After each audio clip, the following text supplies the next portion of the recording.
The Horrible Gamers podcast may contain content not suitable for all ages. Listener discretion is advised.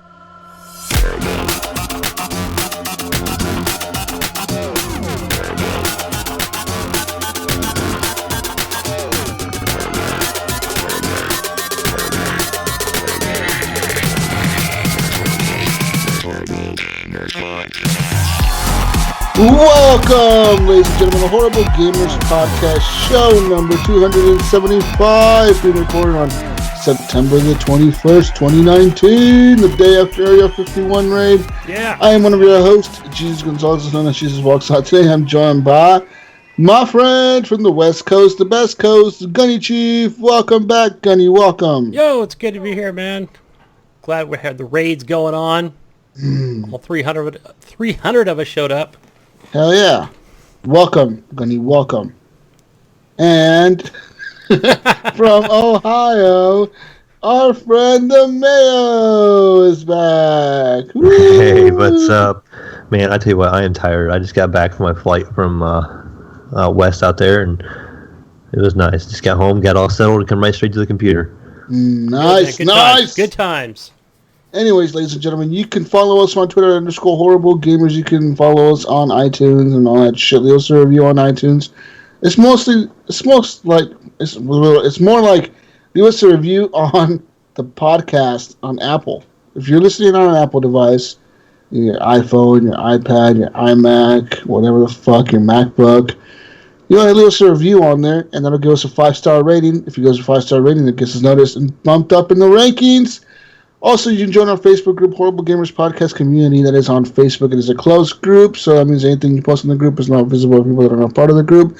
And you can join our Patreon at patreon.com/Horrible Gamers. Like Adam Sunday has, Ellen Maybe, Bo Sassone, Bill Garner, Brandon Willier, Frank Pesa, David Snyder, Dirty Bite, Evan Tanaka, Henley M., Jake Vossen, Jesse Kraft, John Jerome, Jonathan D. Hall, Jonathan Arcelo, Joshua Wolf, and Polo, Mechmod, Pork Chapu, Robbie Wheat, the Mayo, Subator, Vader Holic. Thank you guys for all being Patreons. You guys are awesome.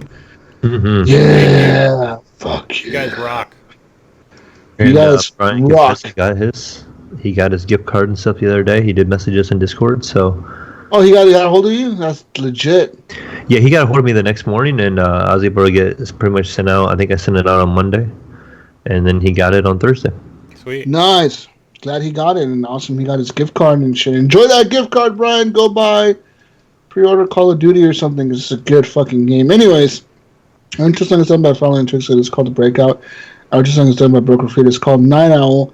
And let's get to talking about video games. Gentlemen, I played a game this week. You played games this week? Not me. A few. Yeah. Anyways, I want to talk about some games I played and games I didn't play. So, this week, iOS 13 came out. And with iOS 13, Apple has released the Apple Arcade on the phones, on iOS, on Apple devices. I think it's mostly on... Right now... It only released on iPhone. So you can go and get a month free trial. So you sign up for a month. It's free for the first month. They don't have 100 games on there like they said they were going to. So I'm confused.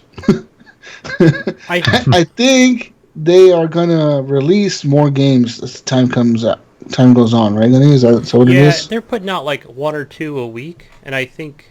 But see, I haven't even got iOS 13 on my phone. I downloaded it on my iPad, so I connected my PS4 controller. But then, yeah, I totally missed that little detail about, hey, this is not coming out for iPad yet. This is just on iPhone. Yeah, it's an iPhone thing only. So I wonder if the offerings of games are going to be different on the iPad than they will be on the iPhone. Probably be similar. But I don't know, because they have bigger games on the iPad. There's like... Yeah. On the iPad, they have like full Xbox games on the iPad, playing on the iPad. They have like Dead Cell, KOTOR, and they have not just Dead Cells runs on an iPhone. Right, that was different. Like, from arcade. Like Civilization 6, it's on an iPad. Like you can download it on an iPad and play it. So like that's pretty crazy, and you cannot run that on the phone. It doesn't let you. It just says that our phone is incompatible with it. I think it's just because the screen is too small. So I wonder if they're going to have those kind of offerings of those games on the arcade for the iPad. And maybe even Apple TV. Like, maybe they can get even bigger and have even bigger games for Apple TV. Oh, yeah, true, yep. Anyways, the games that I played this week on iOS, I guess, since we're going to be talking about iOS from now on. There's Sayonara Wild Hearts is on here. There's a lot of other stupid little fucking games. What the fuck did I download this week from the Apple Store? I downloaded a game called Assemble. I'm not really a big fan of this game. It's about this girl. She's going through this journey, this trip, and you have to assemble things that she has carrying with her. And she's telling you a story as you're going through it. And I don't know about you, but I just don't have the patience to sit there on my phone and try to, like, listen to some girl tell me a story. You know what I mean? Yeah. I could do it on my PC or on an Xbox or a PS4 or something, but I just couldn't be able to do this on a phone. It seems too dumb. Was that like, remember that game Journey Home? But I'm not sure if that was just on console or if that was on phone. But that was a girl just telling a story as you walked along or drove along. But this one, she has you, like, building things. Like, oh, like, my camera broke. Let's repair my camera. And you're, like, taking the camera apart and you're, like, swiping to, like, open the camera door. Like, pulling out the film and, you know, fixing the film, putting it back in there. All that dumb shit. She's telling you a story. Like, I remember I took a photo in Paris with my parents and blah, blah. Like, I don't give a fuck. Well, fuck you, motherfucker. Anyways, other games that I played this week, I played some Outlanders on my phone. Outlanders is it's a little building game on your iPhone. It's like you're building a village, kind of. So you start off with, like, an empty island. And it tells you, like, build a what's that thing called? It's like a little hut. What the fuck are those guys called? Loggers. Like a logger's tent or whatever. And it tells you to build one. And you build one near the tree line. And it tells you, like, how many trees that logger's tent is going to cut down. And then that little dude, you assign a worker to that.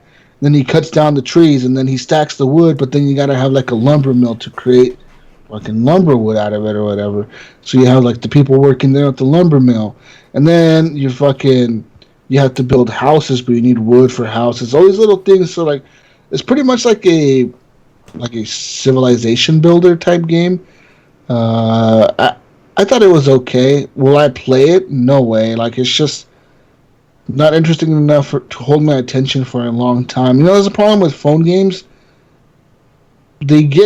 There's like a medium there that I like. Where I like them when they're good.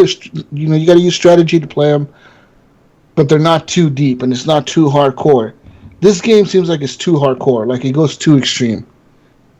You know what I mean? I just can't do that. I'm sorry. I guess it's like old school gamer in me or something where I tend to think that those types of games belong on a console or something or a PC. So I just can't do it on the phone. Yeah, and the other thing I heard too is that these arcade games are, there's no monetization or loot boxes or anything, so they're kind of going that, I guess you could say, that console route or, that PC indie route of way of things, just to kind of see how this plays out. So yeah, I'm downloading the iOS 13 now on the phone, so. So yeah, and then I played.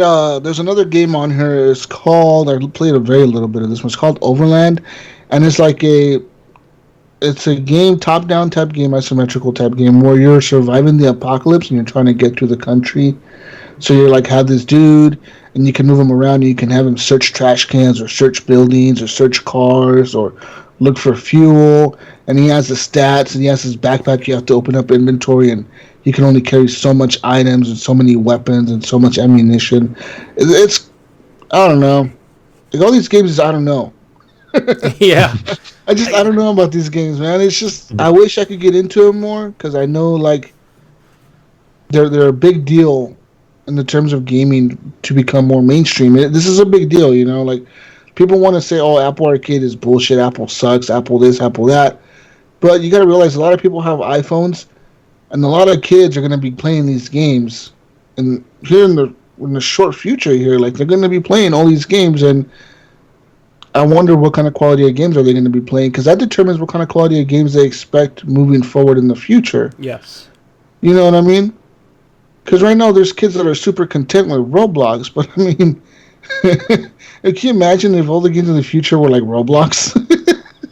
Like it would look shitty. Yeah, to me that's not what I want, and I hope that these games get better.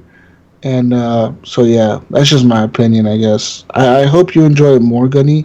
They do have exclusives on here. They have like that new Frogger game, Frogger Toy Town. Yeah, I heard about it. I haven't. So I've that's seen a an little bit of gameplay. exclusive. Yeah, it's an exclusive to Apple, and they have a few other exclusives here as well that I've seen on this list.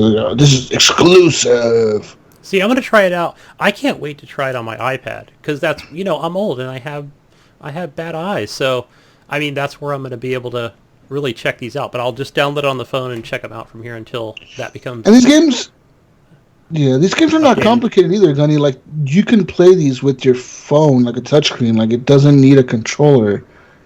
There hasn't been a game that I've launched on this thing that's like, oh, I really need a controller for this thing. Like it's so hard to control with the touchscreen. It's like, no, they know that most people are going to be playing this with the touchscreen. So they're optimized to actually work better for a touchscreen than a controller, in my opinion. But they do have controller support. So it's kind of weird, they have to support both. And I wonder if there's ever going to be a point in time where a game comes out and they're like, no, you need a controller. Like, you need to go buy a controller for this shit. Yeah, and, Apple's always had their, hey, we have a controller you could use. But it's really just, like you said, it's like, okay, right triggers gas and left is brake for a racing game. Press A to jump, for a platformer. So it's nothing too complicated about it that you can't use touch controls. And probably not until, later on when they start using making an RPG or something that's going to be useful. Like a big RPG. It has to be a big game. Like it's not like a little bullshit game. But anyways, I just want to touch up a little bit on Apple Arcade. I was wondering if any of you guys tried it. It's $6 a month, 100 games, I guess. Well, not at launch, not right now, but I guess in maybe a month they'll have 100 games. But yeah. When I heard about it, I wasn't very excited. Like, I mean, obviously I don't have an Apple product, but to me, I just can't get excited over mobile games. I don't know what it is, but I feel like some of them are just a way of passing a little bit of time, and that's it. Like, even like the Gears Pop, I don't really play it as much as I should. Okay, question for you guys. Do you think, with Apple being as big as they are, and they know how the whole streaming thing works with their, with their TV and movies and stuff, and they see all these gaming companies now. We're going to be streaming. You're going to be watching them on your phones. But do you think Apple should have kind of went that route, or do you think they're just going to play it safe and just do the arcade thing? Yeah, I mean, is that they should just stick that way, or just go with maybe do what everybody else is doing and just stream games? Announce their own streaming service. I think they're going to go the route of streaming. That's the best way to optimize, bring huge games to your device, you know what I mean, that you don't need to have, the hardware in it. So you don't need to spend the money on the hardware. You just got to have a capable enough internet connection to stream to your thing. Yeah. It makes sense. Why spend money developing a special GPU for your phone or whatever, to make it run this big game when you can just have it be streamed to it. So it makes much more sense for them to just stream it. In my opinion, I don't know. Maybe Apple's like, fuck you. We're gonna make our own shit, but I doubt it. I think they're gonna eventually go to the way of streaming. Yeah. Who will they partner up with? I don't know. Yeah, that's the big question, if they do, or if they just kind of stick with their own. They're just kind of staying within their own confines of what they're doing with gaming at this point. Yeah, they don't have any game studios. They don't have any. They have exclusives for the new iOS arcade or whatever, but they don't have a game studio making games for them. So I don't think they would stick with their own thing when it comes to streaming. I think they would have to partner up with somebody. Absolutely. Ubisoft or somebody. They have to. They know they have to because they don't have the name or the games or the recognition that these big companies have. Right. Even if they partner up with EA, EA would be their best partner. Yeah, I think so too. Because they both give a fuck about money. And they just, fuck it, just partner together and make a lot of money off this shit. Or contact somebody like Ubisoft and just say, look, we know you're doing the whole streaming thing yourselves, and, you've got your Uplay Plus going on, and why don't we just become buddies? Yeah. Yeah. But anyways, other games that I played this week, guys, I played some Call of Duty beta. Yeah. Whoop, Call of Duty. How is that? I was watching that 32 versus 32. I wasn't sure what I was watching at first. It looked pretty cool. Oh, it's fucking insane, man. So I played all of the Call of Duty beta. So I played last weekend, I played this weekend. So guys, there's a lot of new tech in this shit. They got ladder climbing tech. And as you're climbing the ladder, you pull out a pistol. So you pull out your sidearm as you're climbing the ladder. You can shoot at people from the ladder. Whoa. So you can peek, if you're trying to climb up on a ladder and somebody's camping the top, you can peek your eyeballs above the ladder and then shoot at them and go back down the ladder. So there's that. They have ladder climbing tech, lots of doors. I played the new night vision maps on this mode this week. I got a taste of the night vision. And I'm not a fan of the night vision maps. They're not the greatest. I mean, it's the same as the daytime maps. I'm not saying the map is different, but the gameplay is way different. Everyone takes it way slower than they would otherwise. So I played in Team Deathmatch in the nighttime map, and it was really slow. I was like, what the fuck? This is awkward. Yeah, I thought everyone has night vision goggles. So everyone just can turn them on, and you start off with night vision goggles. But it's just everything's green. Kind of sucks. Yeah, you're just changing the color and the contrast at that point. What were you saying, Mayo? Oh, I was just saying. I thought it was kind of a neat view at first, but playing through it wasn't that fun. It was unique, and it looked kind of cool. The first time I seen it, but then after that, I got annoying real quick. The night view did. Yeah, and then everyone has the infrared little lasers on their guns or whatever. So you're not even if you have a red dot on your gun, you're not using the red dot to aim. You're using the laser to aim. So you might as well take the red dot off of your gun and not even have it on there, or any kind of scope or anything. You just might as well not even have it on your gun. Just use the lasers. So it's kind of shitty, but I mean, I thought it was all right. It's a neat mode to switch it up, I guess, if you ever want to switch it up. But this week since Saturday, they've actually increased the level cap to 30. I'm level 28 now in the beta, and I like the perks. So there's all the classic perks, and there's some new ones in there that are pretty interesting. But there's also abilities now too, where each operator or each person you're playing as, or the person you're playing as in the multiplayer, you get to equip a ability. So one of the abilities is drop down a metal shield in front of you, and that's on a cooldown. Also, there's an ability to drop down an ammunition box, so that gives you ammo. You just drop this little box on the ground and just run over it, and it gets you ammo or whatever.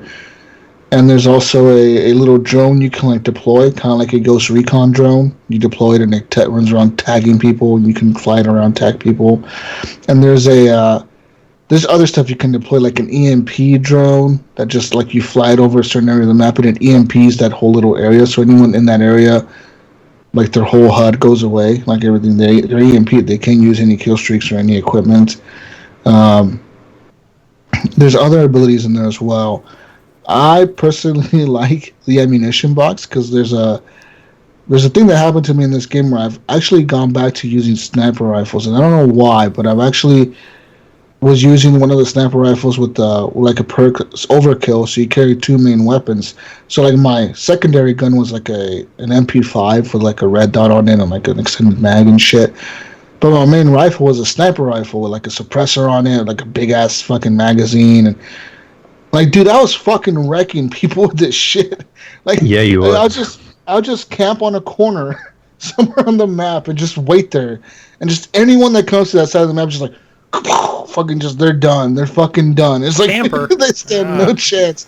And I was fucking wrecking everyone. And then people knew where I was at, so once they figured out how to get to me, I would set up claymores. They would run up to them and just boom, just fly out the door, fucking 10 feet.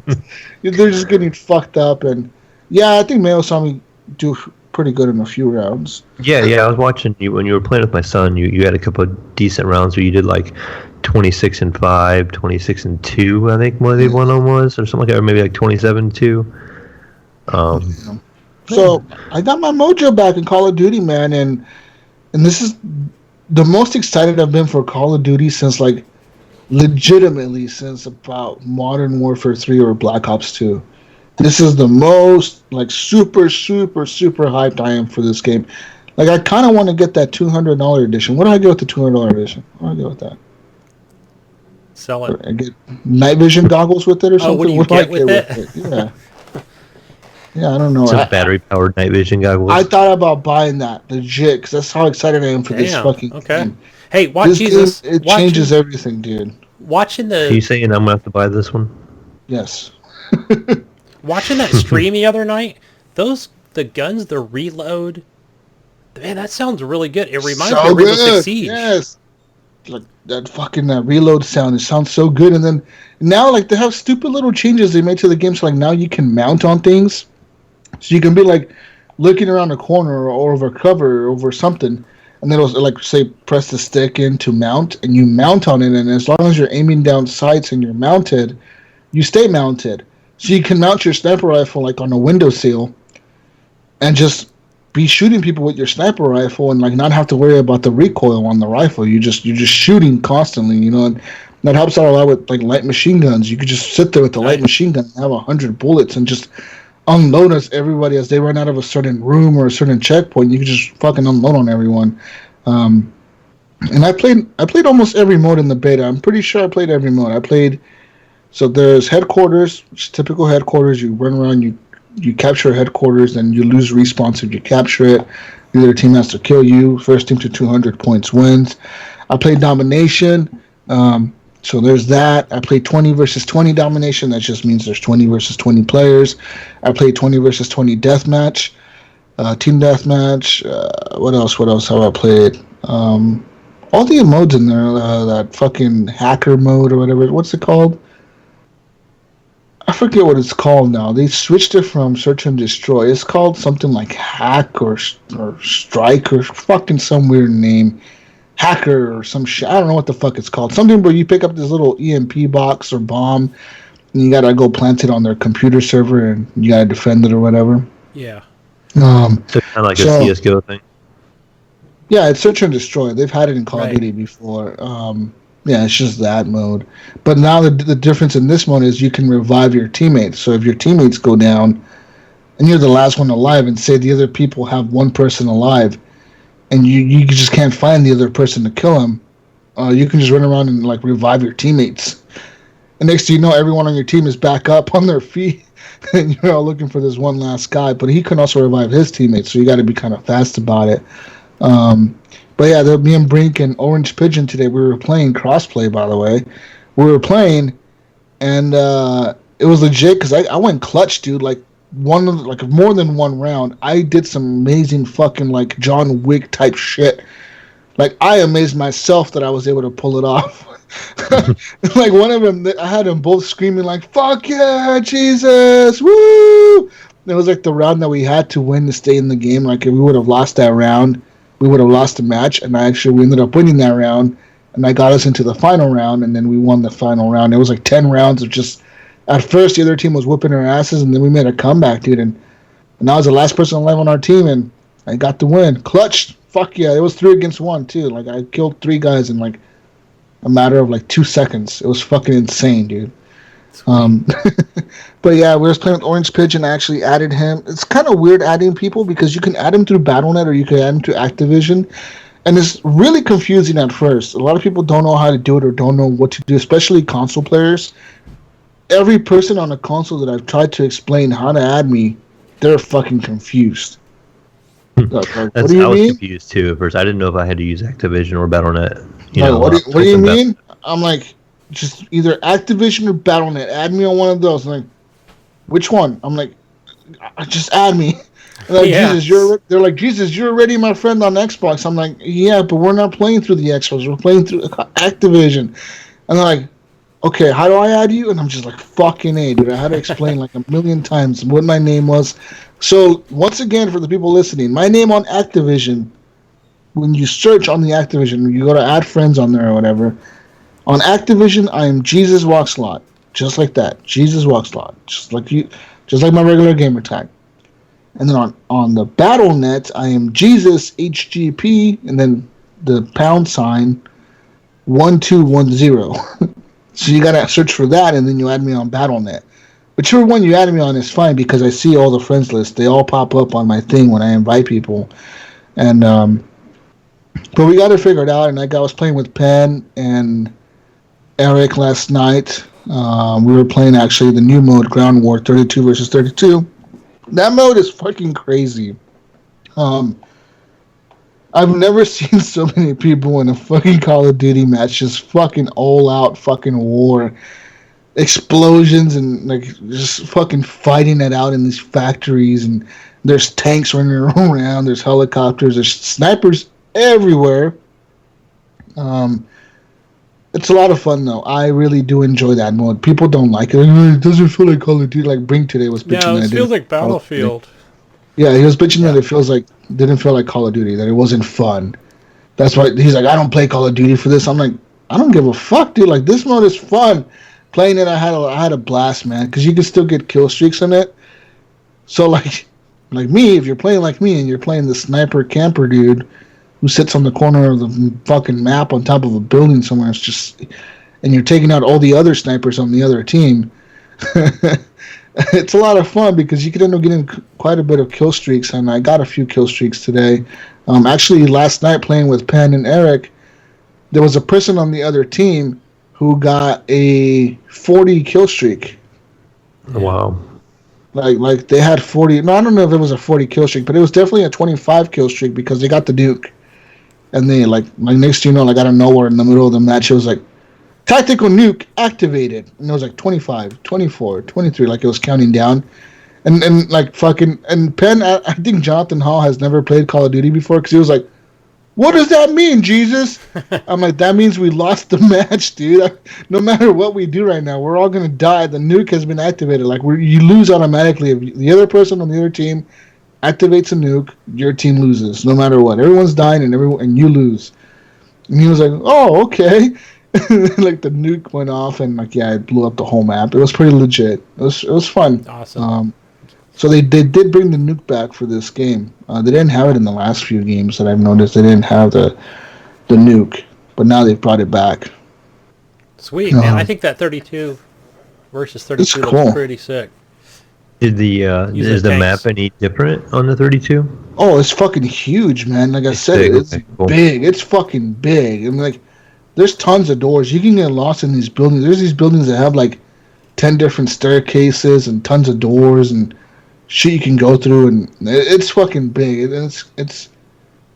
It's way more complicated than any Call of Duty I've ever played. It's like just insanity, dude. Like, there's just shit going on everywhere, and you actually have a squad, which is interesting. You actually spawn with the squad, and you can spawn on your squad like in Battlefield, or you can spawn in a base like in Battlefield. So you can spawn on D, on C, on A, on F, on G, the different locations that are captured by your team. But yeah, man, Call of Duty, it's amazing. I can't believe it's taken them this long to add crossplay, but it's just insane to me how good the game runs, how good the crossplay actually just works. It just works. Like, every lobby I'm playing in, it shows like PlayStation and Xbox and PC, and PlayStation and Xbox and PC. And by the way, people, playing on PC, if you're playing with PC people and you don't want to play against mouse and keyboard, you got to tell the PC people to turn off the mouse and keyboard and grab a controller. Because on PC, because I have mine set to controller, if I launch the game and my controller is not on and the PC is not detecting the controller input, the game just freezes and it tells me like, hey, to continue, either plug in a controller or switch this to mouse and keyboard. Like, click this to switch to mouse and keyboard. So it's like, and then if you're playing it on mouse and keyboard, like if you have it set to mouse and keyboard on your PC and you try to use the controller, it tells you like, no, you can't use a controller. You got to use your mouse and keyboard. That's what you wanted to use, so you got to use that. So it forces you to use whatever you pick on a PC. So like, for example, we were playing with Brink, and Brink is fucking adamant about using mouse and keyboard. He's like, oh, Super Master Racer and all that fucking shit. No, I'm like, dude, just use the controller. He's like, no, I do so much better with the mouse and keyboard. I'm like, okay, whatever, dude, whatever. And then so we were playing with him, and he didn't want to use the mouse. He didn't want to use the controller. He wanted to use stupid mouse and keyboard. So every match we were in, there would be people on Xbox with controllers. I was on controller on PC, but there would also be like people on PC with mouse and keyboard. So you get a mix of it's like an everything goes type lobby. It's interesting to see that they pair up controllers against mouse and keyboard, but he wasn't on top of the leaderboard all the time. So it definitely goes to show that like they're doing some kind of adjustments there to make the controllers competitive against the mouse and keyboards because he wasn't on top a lot of the aim times. assist. I assume they're having some kind of you can have aim assist as well. Probably a lot of aim assist in the controller or something. Because I don't know. He was doing all right, but there's a lot of matches where I was doing way better than he was. So yeah. Yeah, I think it depends. Like my boy, when he played, like he's pretty good with mouse and keyboard. That's all he's ever played, and like I would say he's probably way better than I am with mouse and keyboard when it comes to shooters at least. And he come in his first couple of games, he did really really well. And then like I know when he joined UG's, he had a couple games where he really did bad. Like he had a little bad streak where just not knowing the game in general. I think he was playing super aggressive, and like he was running, just running gunning. And he got killed by a couple campers, and so he went after the camper. He went and he knew where this one guy was at, and he went to go charge at him again to kill him the second time. And there was another camper across the hallway this time, and they killed him. But like right after that, he died by there was like a Harrier jet or something like that somebody had spawned in, and he was outside, and then he just started getting frustrated. And then he had a couple of like really bad rounds, but to me, like it seemed very well balanced between the two, like. I feel like the mouse and keyboard is still going to be more precise, but it's just that much easier to miss. Also, if you're aiming for their head and you're off by a quarter of an inch, you're missing your shot. So yeah, you can talk about how great and how precise the mouse and keyboard can be, but that can also be a downfall. Yeah, true. No, I agree. So like, yeah, like there was a few matches where I did really good and he did really good and. Yeah, man, it's a blast. I'm just saying, Call of Duty this year is going to be a game changer, and I'm glad that both companies are on board with crossplay. Of course, it was kind of funny to see that on PC we get to see the PS4 and the Xbox logo when we see people from consoles playing. But if you're on Xbox, you only see a TV with like a box. If it's a PS4 player, you only see like a TV in a box. And then on PS4 is the same thing. If you run into an Xbox player, you don't see the Xbox logo, you see a TV in a box. It's like they don't want to show each other's consoles on their platforms. I'm like, you guys are that petty. Yeah. You don't want to show the competition's console logo on your shit? Like, really? Are you sure it doesn't? I thought the picture that you guys put up on the Facebook group actually showed. That's on PC. I think the PC is different because it was showing us everybody. Yeah, on PC it shows us everyone. But on the console, I see. Yeah, on the consoles, it just shows you a TV in a box. Because Orange Pigeon, he was like, "Oh yeah, I see a PC with controller. I see you, Brink. I see you, Jesus." And he was like, "Wait a minute, what's this TV thing?" And I was like, "Oh, that's a PS4 probably, but they just don't show you the logo." Yeah. It probably has like Xbox #1 for all the Xbox players, and a PC, it says PC #1 or PlayStation #1. Oh man, but yeah, the confidence with your platform of choice. I had a blast playing it though, dude, and yeah, the crossplay works. It fucking works. It's insane. Like, I'm glad they figured it out. I'm glad they got it fixed. I'm glad that I got to play this beta, and I'll probably be playing it again after the show's over tonight because I'm just having that much fun with it, dude. Like, it's just fun, and a cool thing that I found out. This game is actually cross-progression. And people didn't know this, but it actually is cross-progression between PC and consoles. Because last week I told you that I was playing on the PS4, right? So I had my Activision account linked to my PS4 or whatever. And then this week I logged into the PC. And it's like, hey, you're level 20. All your shit's here. Like, nice. your loadouts, your characters here. Everything's here. Like, I didn't have to restart on. I thought I was gonna have to restart on PC like rank 0, and no, like it carries over. If I turn on my PS4 right now, it'll be level 28, and if I turn on my PC, it'll be level 28. So that's interesting how it's crossplay, and I've heard rumors that it's the same on Xbox. If you have an Xbox One and you're playing this on your Xbox, then go on to PC. It'll carry over to your PC. I wonder though if it carries over from Xbox to PS4. I would think if it should. I bet it will. I bet it's what doing is it's linking your Activision account, so it's just pulling the information from your Activision account. Yeah, so that's fucking neat though, man. Like I think that's a really cool thing, honestly. Am I gonna buy it on both the PS4 and the PC? No way. I'm just gonna buy it on one, but I still think that's a pretty neat idea. Yeah, like Destiny's doing that same thing. Yeah, that's just awesome. Which you gonna buy it for then, Jesus? I know you said PC or PlayStation last time. Is that what you're gonna stick with? No, I'm probably gonna get it on PC.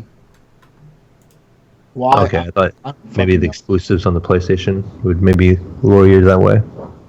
No, I think it looks better on PC. Maybe a little bit. Maybe I'm just tripping balls. I don't know, man. Did you mess with the settings on the PC? I found a couple of them kind of weird. Yeah, I did. Some settings. And I thought I seen right away the first glaring thing I see was select your video card. I'm like, what is this with these new games that they want us to select what video card we're using? I'm like, what's they talking about? I've seen this twice now. Yeah, I was like, okay. The other thing I thought was kind of unusual was the slider for your resolution. Like right away when my game launched, it launched at 1080p. Yeah, same here. It was weird. And so I'm like trying to change my resolution, and I'm like clicking like on the advanced tab, and then it was like it showed something. I would click on it, and I'd close out of it, and then it would be still at 1080p. I'm like, what the heck? I hit apply again, still at 1080p. There's that little slider right above the resolution, and that's where it adjusts to your in-game. So like it knew my monitor was 1440, but it was only running. It showed it at 50% basically. So it was running at 1080p, and I had to slide it up to 100% to get my 1440 resolution. But then in 2, Jesus, I don't know if you noticed on the top right corner, it showed your graphics card memory and how much like headroom your memory has for your graphics card. How much it Mine has a lot. Mine has like more than half. That's where I was going to go. So like mine only had like a quarter used. So I took the slider and I cranked it all the way to the right on resolution, and it was like I don't remember what the resolution was. I want to say it was close to 8K. And I was still at 3/4 of the memory usage on my GPU. Yeah, I didn't try to run the game. So basically, that's like a super sampling. So it, like the game would be like projecting as like 8K, but it's actually only showing on your monitor as 1440. But it just make it look even more crisp. So we'll have to try and play the settings. Blow up your computers while you're doing this, guys. Yeah. Woo! But it ran so easy and it's just effortlessly. Yeah, and so I'm getting pretty decent frame rates. Like I think I'm running it. Some of the settings are ultra, and I'm running it at 1440, and I was getting like 110 frames per second, easy. I didn't even notice the counter on it. I was kind of looked real quick, and I didn't see it, so I didn't turn mine on. So I don't know what mine was running at. I just have the GeForce counter always running on the top left, so that's how I noticed it. But I mean, there's an in-game counter too that you can turn on. There's actually a whole in-game like network and CPU usage and RAM usage and all this shit you can turn on inside the game. Cool. I like those features in a game when they put those on the PC as an option. It's really nice just to you can pull it up and you can see what your computer's doing. If your game starts having to slow down, you can look at it like, oh, it's my CPU is capped, or my GPU is capped, and you kind of be like, okay, maybe I want to upgrade that in the future, or you have an idea of what's going on at least. Yeah. Is my graphics card good enough, or is my CPU good enough? Maybe I need more RAM, or maybe I need some more RGB. Maybe that'll help a little bit. Oh yeah, that RGB is always more lights. But I really like that option. Lots of fun to be had in Call of Duty, people, and I just, like I said, I'm having a blast with it, and I look forward to playing it next month when it releases. It's gonna be a fucking awesome game, dude. And when was the release date again? October 25th. Okay, I'm kind of excited for this. And the thing drawing me in the most right now is the idea of crossplay. Yeah. Like, I'm not a big Call of Duty fan. Like I said, I don't think it was ever really, in my opinion, never really popular on the PC. Like, it's come out on the PC, but I don't think it has a community like Counter-Strike. On Xbox, yeah. Or other things. So I think I hate to say it, but I feel like it's been more of a console thing.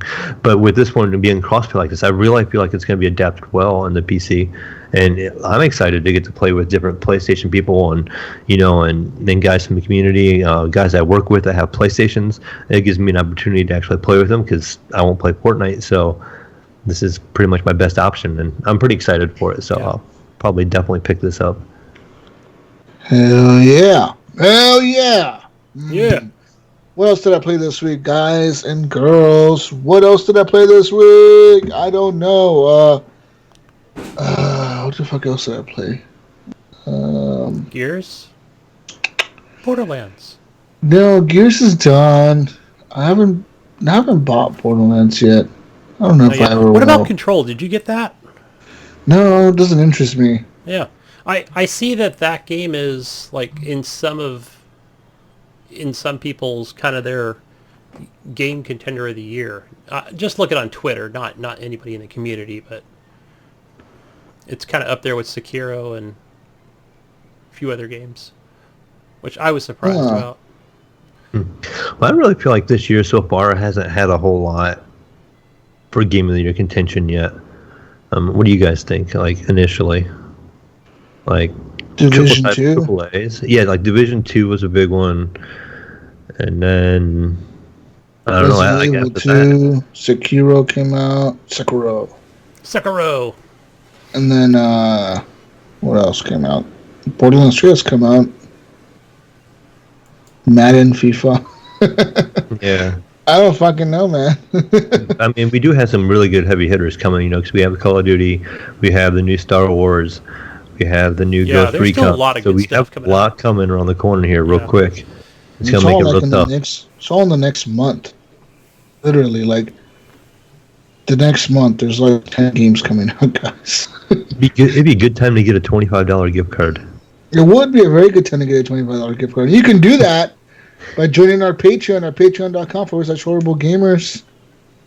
That's right. Get yourself a $25 gift card next month for just being a Patreon, I guess. Yeah. Woo! We're going to do that on the 19th of next month? Sure, the 19th of next month. But I haven't played anything else, dudes. I thought I played something else. I just can't remember what I played. Interesting. But, yeah. Anyways, whatever. Gunny can go next, since Gunny wants to talk. I see him wanting to talk. Go ahead, Gunny. I don't want to talk. No, I'm kidding. The only thing I played this week was Borderlands 3. Oh, God. Yeah! Hey, I didn't play much, so there's not much to even talk about. Because most of it was just by myself. Oh, that was it? Earlier in the week, that was pretty much it. Just made it to level 10. Made it to Sanctuary. And, yeah. Just more Borderlands, folks. How good is Borderlands, Gunny? Should I buy this game? Okay, so it totally, like, playing it this week, right? I totally just get the Borderlands 2 vibe. I don't think it's a bad thing where I went, God, like, they really didn't evolve much, you know? Or, man, I feel bad about this purchase. Like, shit, I could have, like... No, I still feel pretty good about it because it does have that, you know, it has that fresh story and, you know, it's not... You know, it's just more fucking killing people with a million guns. That's really what it is. Crazy guns. Fun guns. Have you seen some of the crazy guns they got out there that there's this gun, Jesus, that like when you're done with it, you can throw it, and when you throw it on the ground, it becomes a turret, and then another one just spawns in your hand, and you have a little turret sitting in front of you. So I really like the shotguns, and there's a couple that you can kind of use them as a shotgun, or you either hold down like the right trigger, and there's like a meter that goes up, like, you know, depending on how much power you want to give each shot, and then, you know, release it on the enemy. But one of the cool shotguns that I like is where Yeah, once you throw it, just like in the last Borderlands 2, where you throw it and it'll explode. But in this game, what it does is you throw it, it hits the ground, and it'll say "shoot me" right in big letters. Where it's like, okay, if you shoot the gun, it'll actually make a big explosion, damage the enemy, including yourself. So you got to be careful about that. But one of the cool things is, let's say you kill an enemy in that area, and the gun just says "shoot me," right? The great thing is it doesn't disappear. If, let's say, another enemy comes out like 20 seconds later, what I did was I was sitting there, I'm looking at the gun on the ground. It's still saying "shoot me." The gun grew legs and ran over to the dude. I was like, yes! My gun just grew legs and ran, little black legs, like broop, like a spider, just ding, ding, ding, ding, ding, ding, and then ran over to the dude, and I was like, cool, I'll shoot it now. Boom, you're dead. That was a pretty cool moment. I was like, what the hell? That was pretty awesome. So there's just so many guns. Like I've seen, like I watched some videos. My son, who's played quite a bit, he's like up in the level 20s now.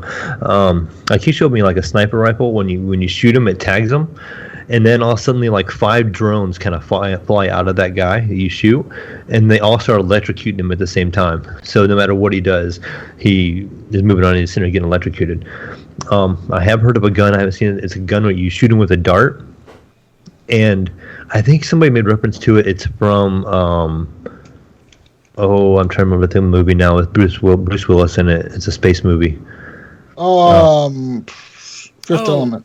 Yeah, yes, the Fifth Element. It's the gun in the Fifth Element. So when you shoot the guy, it tags him, and you can fire around corners. So you just fire blindly, and the bullets will track the person down. That's dope. Yeah. I found one that I seen a video of one that shoots hamburgers. It's like a grenade launcher. You guys are making me want to buy this game. Just the dumb shit you're saying. Yeah, so I just had to Google real quick, and some of the there's tons of Easter eggs in this game, Jesus, and just a couple of the Easter eggs they have like a Captain America shield type thing per character, but they have a Rick and Morty reference. It's called Wick and Warty, and it says that they Rick and Morty. Yeah. This is names that sounds extremely familiar with Rick and Morty. It's a popular anime TV show.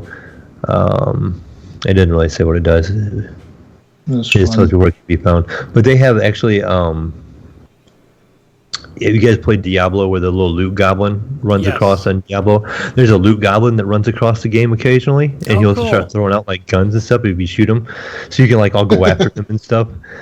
I'm trying to think what else there was. There's just some really, really crazy guns. There's this one gun, if you throw it, it starts floating in the air, and then it spawns another one in your hand. Oh, if you have another one, that gun will float in the air and start shooting people while it's floating, and you'll have one in your hand. But if you throw the one that's in your hand, it explodes and becomes ammo clips, and they all fly to that gun that's floating in the air, and it completely reloads all the ammo in it. And it just, on top of the crazy guns, Jesus, I didn't play a whole bunch of Borderlands 1 and 2, but it has a lot, like, you have vehicles and vehicle customization. So, like, you find a vehicle, and say there's, like, bandits driving around in this cool vehicle. You shoot the bandit out of the car, and you can actually jump in the car, and you can drive it back to a station like you would in, like, Grand Theft Auto, and actually warps it into your inventory so you can load this vehicle up at any time. But you can swap out parts, so you can like change the wheels and stuff on vehicles, and you can do different things like that. There's like a single bladed motorcycle my son has. He showed me. That one's pretty nice. He showed me this like armored SUV, and then the wheels fold up underneath it, and it hovers, and you can fly around the map with it. Dope. And then you can or you can hit the button again, and it will transfer, and it will be on the wheels. And then there's like a big bone plow in the front, and you can just start running into enemies, and then you don't take any damage with it. And then it has a big old cannon on top of it. And when you're playing multiplayer, your players with you can jump up in the back of it and fire and man the cannon while you're driving around, which is kind of cool. And Gunny, you said you didn't get to play multiplayer? No, in Borderlands 3. Yeah, so something really cool. Not this week. Yeah. Okay, yeah. So when I played my son, he was like, I think at the time, like level 21, and I was like level 7. In my game, all my characters were still basically like my level, and on his game, the characters were his level. So I don't know how the game like does it, but like, so he does the equivalent damage to if that guy was a level 23. I'm doing the equivalent damage if the guy was like a level 7 or whatever I was at the time. So like, it's just as hard for him to kill the enemies as it was for me to kill the enemies. So it was like level specific for each of us. Good. Even though we were both attacking the same enemy. It's really cool how they did it. So we really all felt like we were, regardless of level, were contributing, with each other. So just kind of, and I got to play with Ghost Nico, myself, and then my oldest son was playing and kind of helping us through. And like I said, he was showing us all the gear that he had and different guns that he had that were really cool. But it's a lot of fun, Jesus, actually. I haven't heard anybody complaining about the game yet. Like, nobody ever complained about their purchase of it. But they're also all fans of Borderlands. So, yeah, lots of crude humor, lots of poop jokes. There's like a poop gun skin you can get where your gun looks like poop.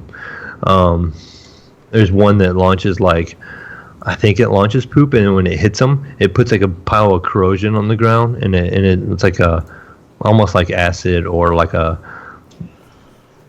whatever kind of area. I think I got shot with that gun several times, but not sure if I've had it yet.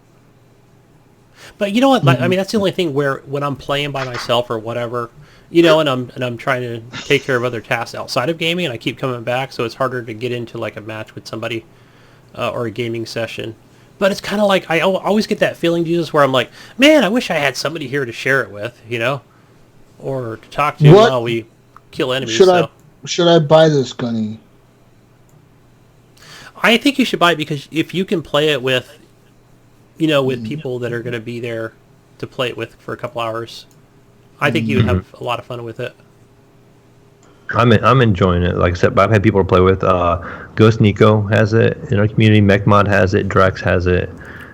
My oldest son has it. And I'm trying to think who else I know. There's a couple other ones I know that have it, but I was going to say also that, we've got a lot of games coming out this year, so you can wait, right? You could still buy this game 3-4 months, a couple, going into November, December when they, when they'll be half off, $30. Then I'd say pick it up.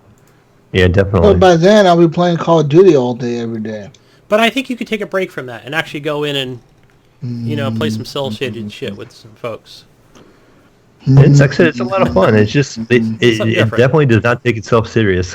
It's just kind of over the top. Like the first character you kind of run across is a guy that runs around in his underwear and a cape, and there's a mission you can find posters of himself, and he's like, yeah, I forgot his name, but I think he was in the tie-in story between. What's the difference between the deluxe edition and the standard edition?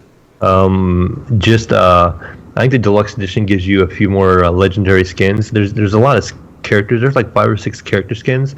There's 5 or 6 different heads you can put on your character, and the deluxe edition gives you more. Is that the $100 one? No, that's the $79 one. Okay, because I think the $100 one then gives you the battle pass too. The season pass, right? Yeah. They also, I see online too that they're doing a Halloween event, so there's going to be actual skins we're going to be able to download for Halloween. So yeah, and they did that in Borderlands 2. That way. We all had pumpkin heads back then doing the. That was I have a horse head and I have a bobblehead I can put on my character. I can get 10% off Green Man Gaming for my first purchase. On PC? Ooh, yeah. Yeah, it's not something I think you need to play immediately. You need to play this story. No, I already bought it, Gunny. I already bought it. What? You got it? Cool. It was your fault. Nice. Hey, remember, I'm playing on Xbox here, so we can't. There is no cross-play going on. Oh, what? You're playing? What? Yeah, me and Ryan are on the Xbox, bro. Hey, you got it on PC, right? Who, You bought it on PC? Yeah. Yeah. That doesn't sound very sure yet. I think he's still purchasing. Yeah. Yeah.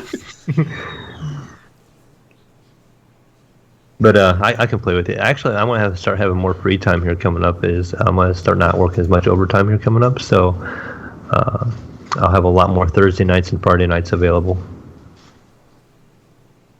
Nice. Yeah, so I'm probably going to buy it with this 10% off. Because 10% off is like $6, bro. Mayo, with I did play some... I'll come back to that in a minute. The fast travel system, Mayo, have you had any real issues with that trying to navigate? via fast travel? Yeah, my only thing was when you go to like this second planet, while you're, after Sanctuary, they take you over there for the next, where the story continues is, I was like, okay, I think I need to go back and just do a little bit more grinding because those enemies were a little tough just trying to play by myself. And I thought, okay, I can have fun just going back and trying to do that was a little confusing, I thought. Yeah, I haven't gotten past. Basically where I stopped the other night was at Sanctuary. We played there with my son and I. We went up to. We did a couple of missions. Did the part about the siren and all that stuff. I won't give any of that away. But ended up getting on Sanctuary and seeing where I could load in the next section.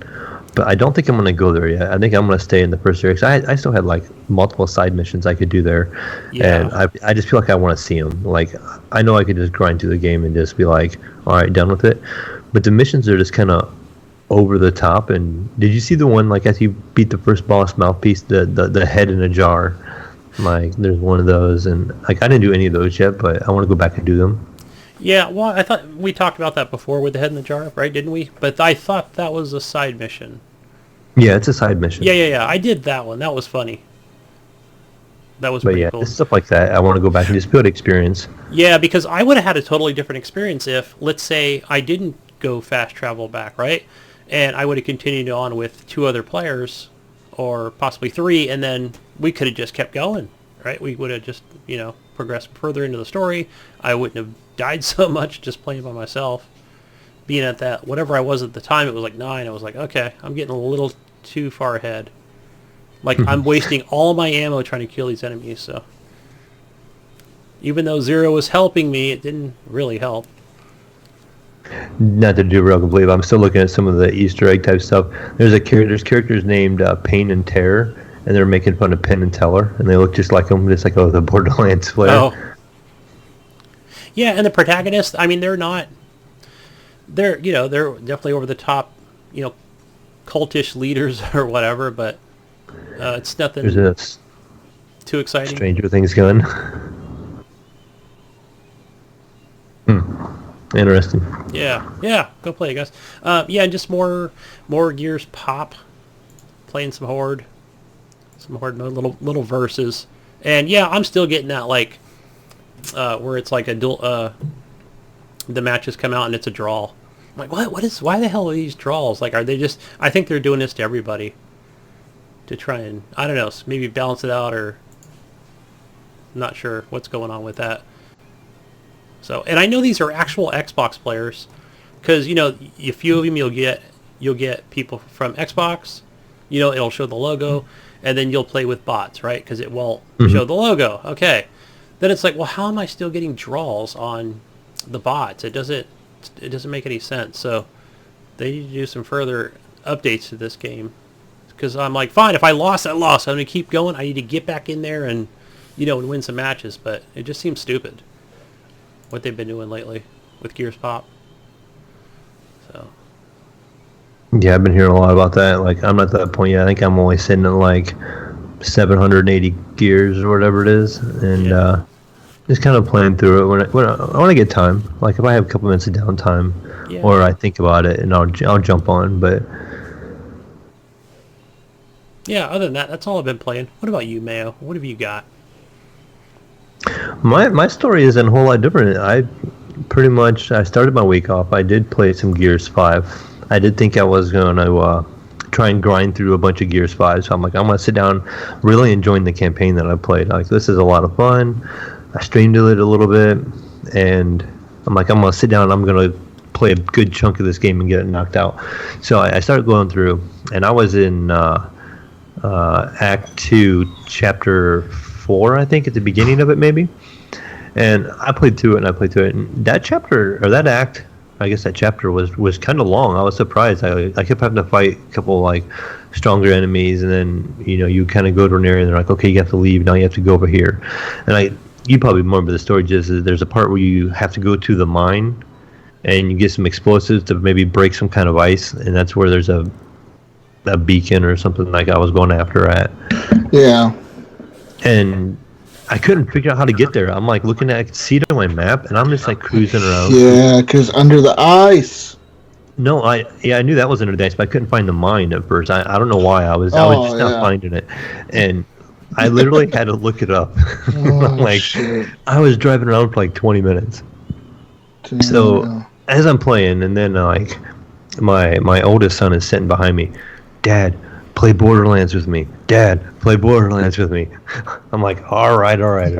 So this is where I ended up jumping on some Borderlands and had a pretty good time. Like I said, Ghost Nico was around, so I hit him up on Discord, and the three of us got on, and we ran a handful of missions, but most of the time my boy was just showing off like all his cool gear. He's like, look at my truck I have, and then he's like, look at my motorcycle I have, look at my gun I have, and then he'd be like, look at this gun, look at that, and then he would drop some guns for me though. He's like, here, I have like 30 legendaries, so he starts throwing legendaries down. He's like, pick those up and save them for later, you know. Nice. So I'm like, okay, and he goes a couple of legendaries, and nice. but again, we played through a little bit, got to Sanctuary, and it was getting to be about 12:30 at night, and I had just a little bit more time left, and I'm like, Ghost, I'm going to go ahead and jump on and check out Call of Duty. That was the first night I got an access to beta, and I did not pre-purchase the game, and NVIDIA just actually sent me a code, just said like, congratulations, out of the blue, you are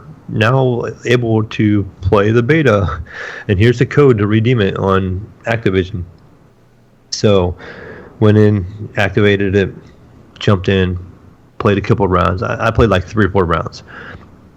Logged off, went to bed, pretty much got up next morning, next afternoon, jumped back on, and like just blindly, again, not really knowing Call of Duty that well, I was just treating it as like team deathmatch. And I was glad to hear you explain a little bit ago about the headquarters mode. I was a little confused on that one because they kept saying, like, headquarters captured, and I'm like, okay, well, what am I doing now? Yeah. And it would say something about spawn. And yeah, you gotta. So yeah, if you capture it, you lose your respawns or whatever. So the team that is attacking, they have to pretty much attack you and take over your thing and like not let you get as many points or whatever out of it. And we won pretty big. That one is like we doubled the score up, I think, on that one. But I had no idea. And I was just like, okay, So then, and I was doing the quick play, so it would just put me in a different mode every time. So half the time I didn't know what was going on. I just treated everyone like a team deathmatch, and I was just trying to learn the map and just get a feel of the shooting. Nice. I like the shooting. The shooting feels pretty nice. The movement feels nice, and I enjoyed the little bit I play. So I'm actually, like I said, looking forward to it with the cross play and all that fun stuff. It kind of gave me that not Call of Duty, but it kind of gave me that not Rainbow Six Siege. It gave me the CS:GO feel, like a couple of the missions, like the graphics and the atmosphere, like that one with the like the shipping tank containers and stuff. Yeah. You feel like a CS:GO map, like going through. I'm like, this is kind of neat. But I was surprised by how many like buildings and little windows and peeking points and. Like I can really. They seem to have a lot of those in this game more than ever before. Like lots of little shit you can hide behind or climb on top of or go through or tunnels or like air vents and shit you can crawl through. Like little shit you can crawl through to get to in like a room. They have a lot of that in this game more than ever before in Call of Duty. And I seen. Did I hear that you can like? I was able to like creak a door open where you can kind of peek a door instead of open the door.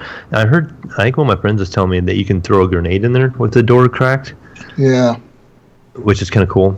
But yeah, so I played a little bit of that the next day, and then went back and played a little bit more Borderlands again, and then today I was hoping to get on some Call of Duty, and I just kind of didn't have time today.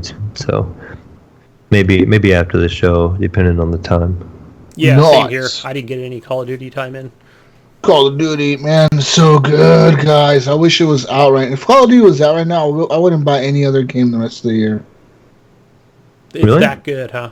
It's that fucking good. I want to play. I'm telling you, when Call of Duty comes out, well, I'll probably play Star Wars just because I have EA Premium. But Call of Duty is so good that like I don't think I'm gonna play any other multiplayer game the rest of the year for like the whole year.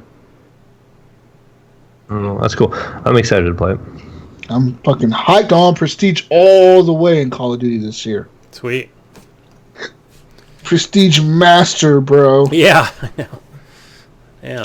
Oh, I did play another game this week, guys. I forgot to mention that. When I opened up the Epic launcher, I realized I have it installed.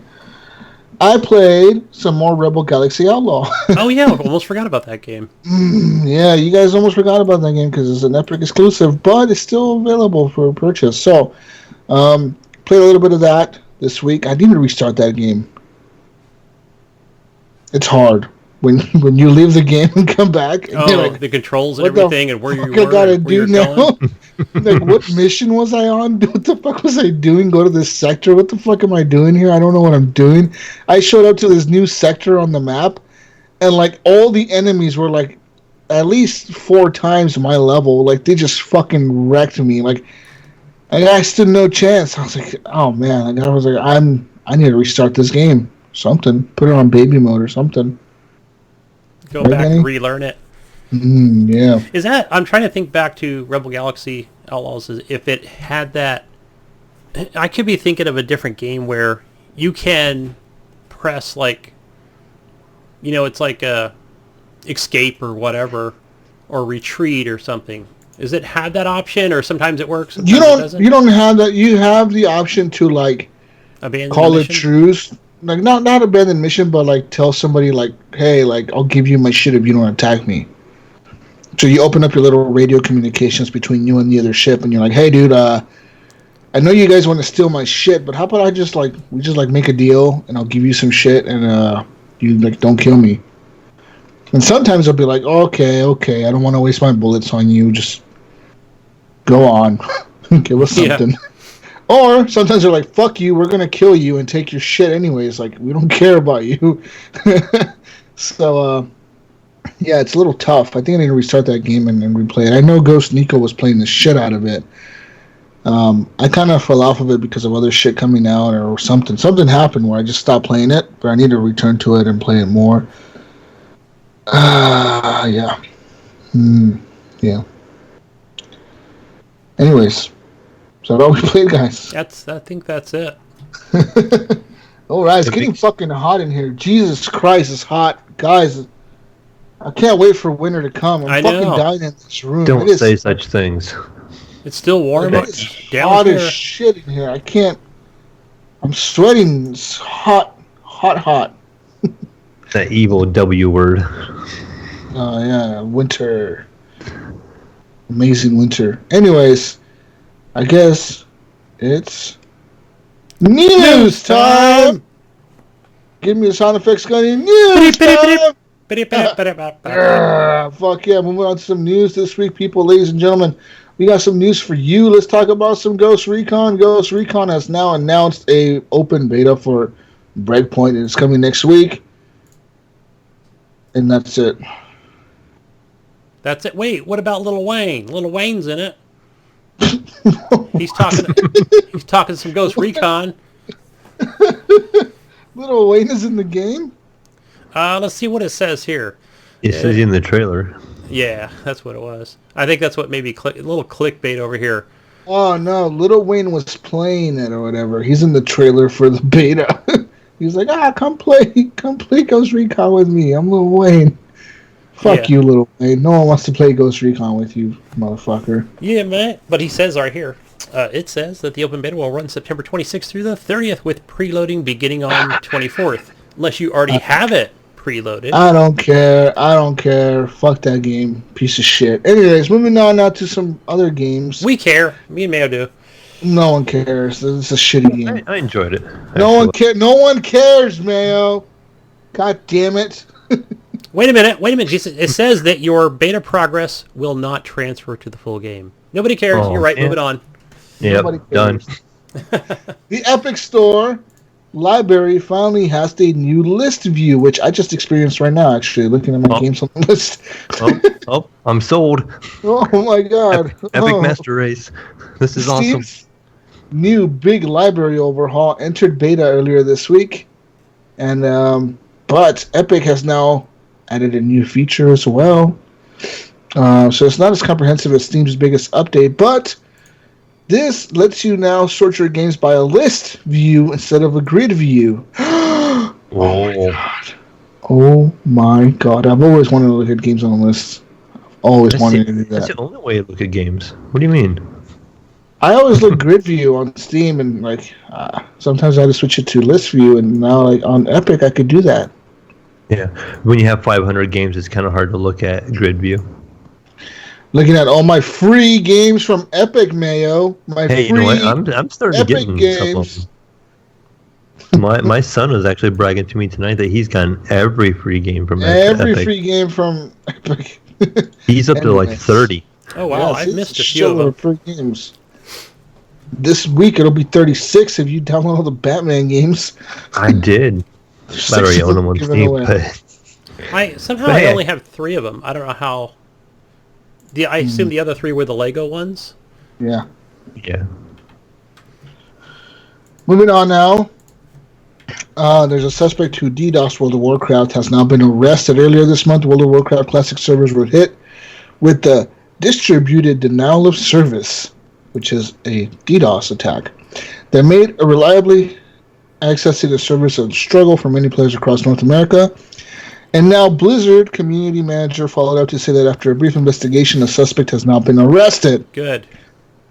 Immediately after the distributed denial of service attacks against our game service began, the Blizzard security team worked around the clock with local law enforcement and international law enforcement agencies to track down the source of the DDoS.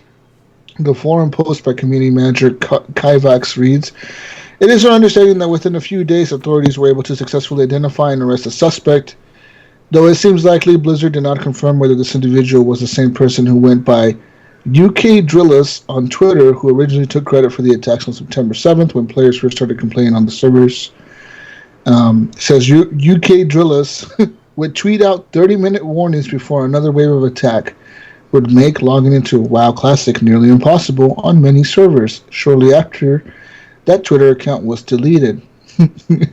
It's an incredibly stupid way to get yourself arrested. In both the United States and Europe, DDoS attacks are considered a federal crime that can definitely lead you to a prison sentence of several years. A federal sentence of several years. Says here the UK is especially harsh with this, with the maximum prison sentence of 10 years.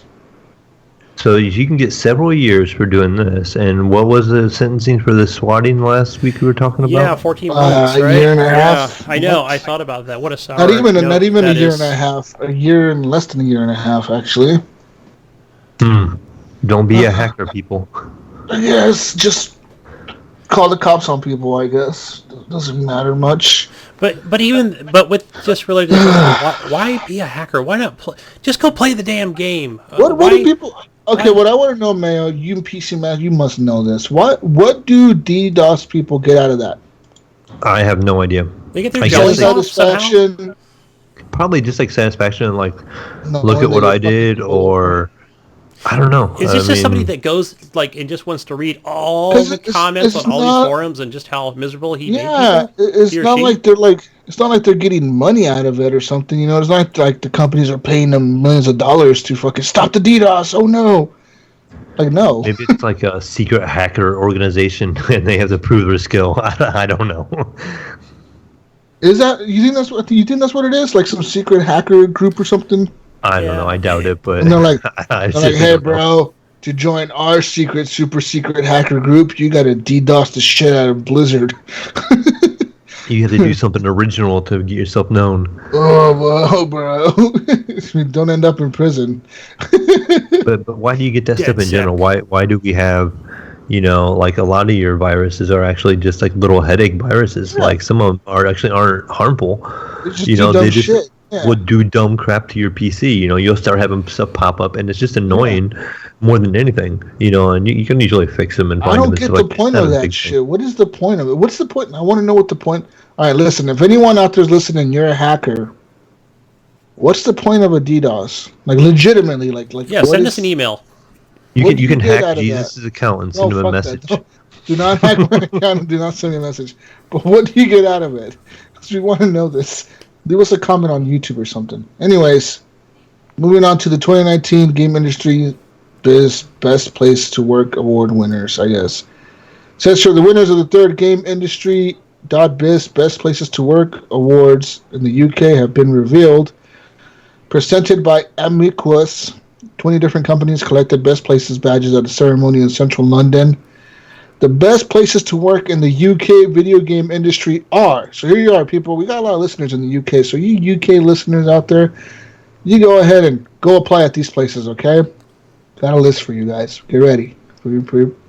Get your resumes ready. Load them up. Get ready to start filling them out, boys and girls. Here.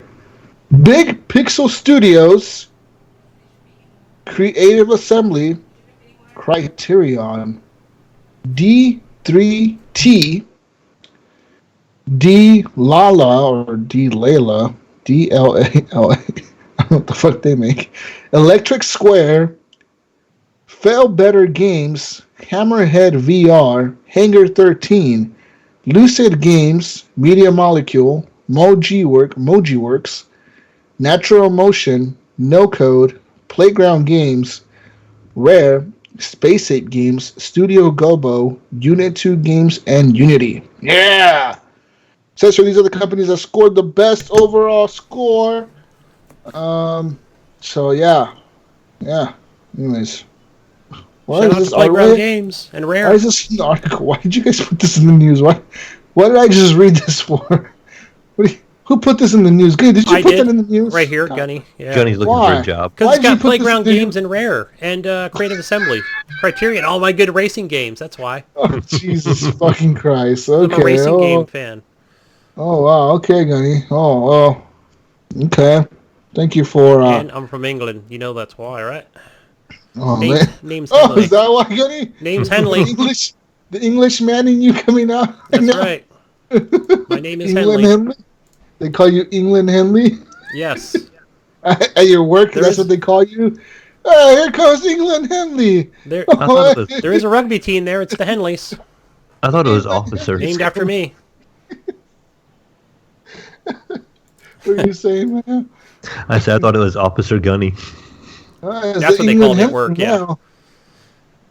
Here comes England Henley, guys. Settle down. England Henley's here. Heather, boys. And I use my Australian voice, right? Yeah. Spent more time in Australia than England. But... let's get here. More news, Gunny. More news. This next one's a big one. Oh my God. I don't even have it open. Jesus, what am I doing? Sorry, guys. I didn't have the. This just came out. What, today or yesterday? Yeah, it came out, I think, last night. This came out. It's not loading up for me, guys. It's taking forever. Go ahead and read that one, Mayo. My DDoS right now? What's going on? You got. You're getting hacked. Yeah, yep. I think I had to stop the DDoS working. Take ad block off of that one because it wouldn't let me in either. Oh, it says here the French court now says Valve must allow Steam users to resell games. On Wednesday, French court. Well, you know that's real important, guys. If shit goes to court, it's bad. But if it goes to French court, it's real bad. You know, like that's real bad. Like French court is some next level shit. Because here on Wednesday, the French people in French court ruled that Valve must facilitate its users in reselling games that are bought on Steam. The rule does not only apply to Valve, rather it will soon be mandatory for every digital store to follow that operate in France. This move is a game changer and can fundamentally change how companies and gamers interact with each other. After 4 years of court battles, the French court ruled the case in favor of UFC Q-Causeur, a French consumer group who first filed the case against Valve. The group believes that consumers should have the right to resell their digital games similar to how they are able to resell the retail physical copies of the game. It says here, quote from them, it says, "So far, dematerialized games, that is to say without physical support such as a CD or a cartridge, cannot be resold or used, unlike box games. Believing that this difference in treatment was not justified, the UFC Q Quasar, asked the judges 4 years ago to declare the clause prohibiting the resale of Steam games abusive. Currently, Valve does not allow reselling of games and have a clause in place that also limits its users to transfer ownership of accounts or game keys to others. According to the current terms and conditions of any digital purchase on Steam or any other online platform that sells digital copies, when a user purchases the game, he is given a license key that is valid for an indefinite time. Unlike a physical copy of a game where the user have rightful owners, no, that's bullshit. No. When you buy a physical copy, this article is not written correctly. When you buy a physical, it says here, when you buy a physical copy of the game, you have rightful ownership of the game. That is incorrect. When you buy a physical copy of a game, you're buying a physical license of the game. So this is incorrect. They're making it sound like you have rightful ownership, but you do not. The publisher still owns the games. Yeah, because you remember that was a big thing with when Twitch was coming out. When Twitch was first. And it was called Justin TV, and people were streaming. I remember that. And I remember EA was pissed off that people were streaming one of their games. I forget what game it was. And people were mad at Justin TV for siding with EA. But it came out that EA actually owns the game. Even if you bought a copy of the game, even if you bought a disc version of the game, they still own the game. You just have a right to play it. You don't have the right to ownership. So this is wrong. But this might change everything with this court ruling. It says here, although this ruling might look like a win-win situation for gamers currently, but it might push companies to change their model to that of subscribe-to-play. In a subscribe-to-play model, a predefined library of games will be made available to users at a monthly or yearly subscription fees, such as Origin Access, Uplay Plus, Google Stadia. That's incorrect. That's another incorrect thing. Who the fuck wrote this article, damn it? God damn it, I'm finding a lot of inconsistencies here. So secondly, it might even force some small developers, mostly indie devs, to shut their businesses or offer a free-to-play games loaded with microtransactions to fund the development. It says here, the court also ruled out Valve form? Should be from, right? Yes. Another fucking bullshit incorrect thing in this article. Misspelled words. The court also ruled out Valve from keeping funds of users that left their platform, and also ruled 14 clauses that Valve might impose on its users as illegal. Currently, Valve is unwilling to accept the ruling and have filed for an appeal. The Steam store will still function as it is until the case is out of appeal. But if the appeal is upheld, and Valve will be forced to amend the changes to its store policy immediately. So, Valve is appealing. Depends on the appeal, which will take another 2-3 years, probably. At least. Yeah. This change might not come. But they're right. I mean, in this situation, do you think companies will change to a subscribe-to-play model? I think so. I think it's already happening no matter what. Yeah, I think these AAA companies are already seeing the writing on the wall. As the article said, though, it did say this court has been going on for 4 years about this. Yeah. And so they had to known, like, okay, well, what if there's a possibility this is lost, and they say people can resell their digital games. So what's the concern here is from my understanding is let's say you're an indie developer, Jesus, and you make a game. I'm an indie developer. Yes, and you're making a game, and you make a really good game, but it's only like 5 hours long. Okay? But you made this by yourself, but it's took me a long really time, good. guys. It took me a long time. It might take you a while to make a 5-hour game. I don't know. It took me 10 years. But say you make a hit, and you put it on sale for Steam or on Steam, and one guy buys it, and you're getting a percentage of that from you buying it. And Gunny bought that guy beats it. Like, say Gunny bought it. Gunny beats it in 5 hours and turns around and resells it right away. What the fuck? So maybe he sells it for $450. So somebody would jump on, buy the game for $450. Well, the developer, you Jesus, you don't get that money from that game. You just lost the sale. You asshole, Gunny. How much would that affect the indie industry in general? They can go broke. I think it would really, really hurt the industry in form of indie games. Now, like AAA titles, so is this like you're saying this is the online version of GameStop? Yes. So basically, we what it's saying is, of all this passes and all this goes, I can take any of my 500 some games in my Steam library, and I could sell any one of those games at any point in time. I buy it, I could play it for a week, play it nonstop, and resell it. But do the stores have a right to set a price for the reselling of the games? I don't think they will, because I think they'll leave that up to us, because we're the ones selling our product. Do you, as a consumer, do you have to give a cut for reselling the game to the publisher?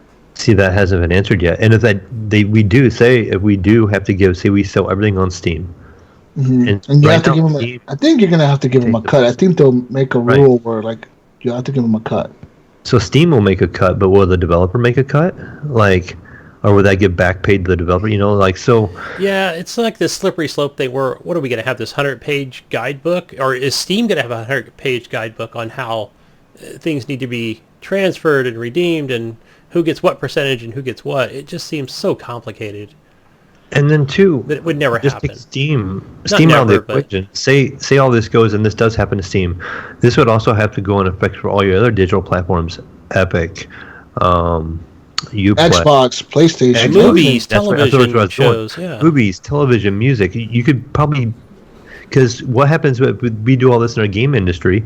Well, the music industry might be like, well, I want to be able to sell my iTunes songs. You know, I've had them for a while. Well, and then, but they've already moved. I think the music industry has already been ahead of the gaming industry in terms of like Pandora, in terms of Spotify, in terms of. Yeah. But they've gone in terms of services, and that's what these AAA titles are doing. I think they've seen that, and look, everything right now is going to streaming. Uplay Plus, Origin Premiere. You know, I wonder if Valve or somebody else like Epic even are going to come out with something similar at this point to battle this, because then you're not buying a game at all. Now you're just paying for a service. Who's going to come out with the big pass, like the everything's included pass? There has to be somebody that's going to be able to get everybody together and say, all right, guys, how about we just make like one big mega pass? I'm sure that Steam, Valve, I'm sure they're working on it as we speak. All right. It's definitely happening in the background. So let's edit all this up for like the passes. So Game Pass Ultimate is $15 a month. Uplay Plus is $15 a month. EA Premier is $15 a month. I'm paying $45 a month for those three.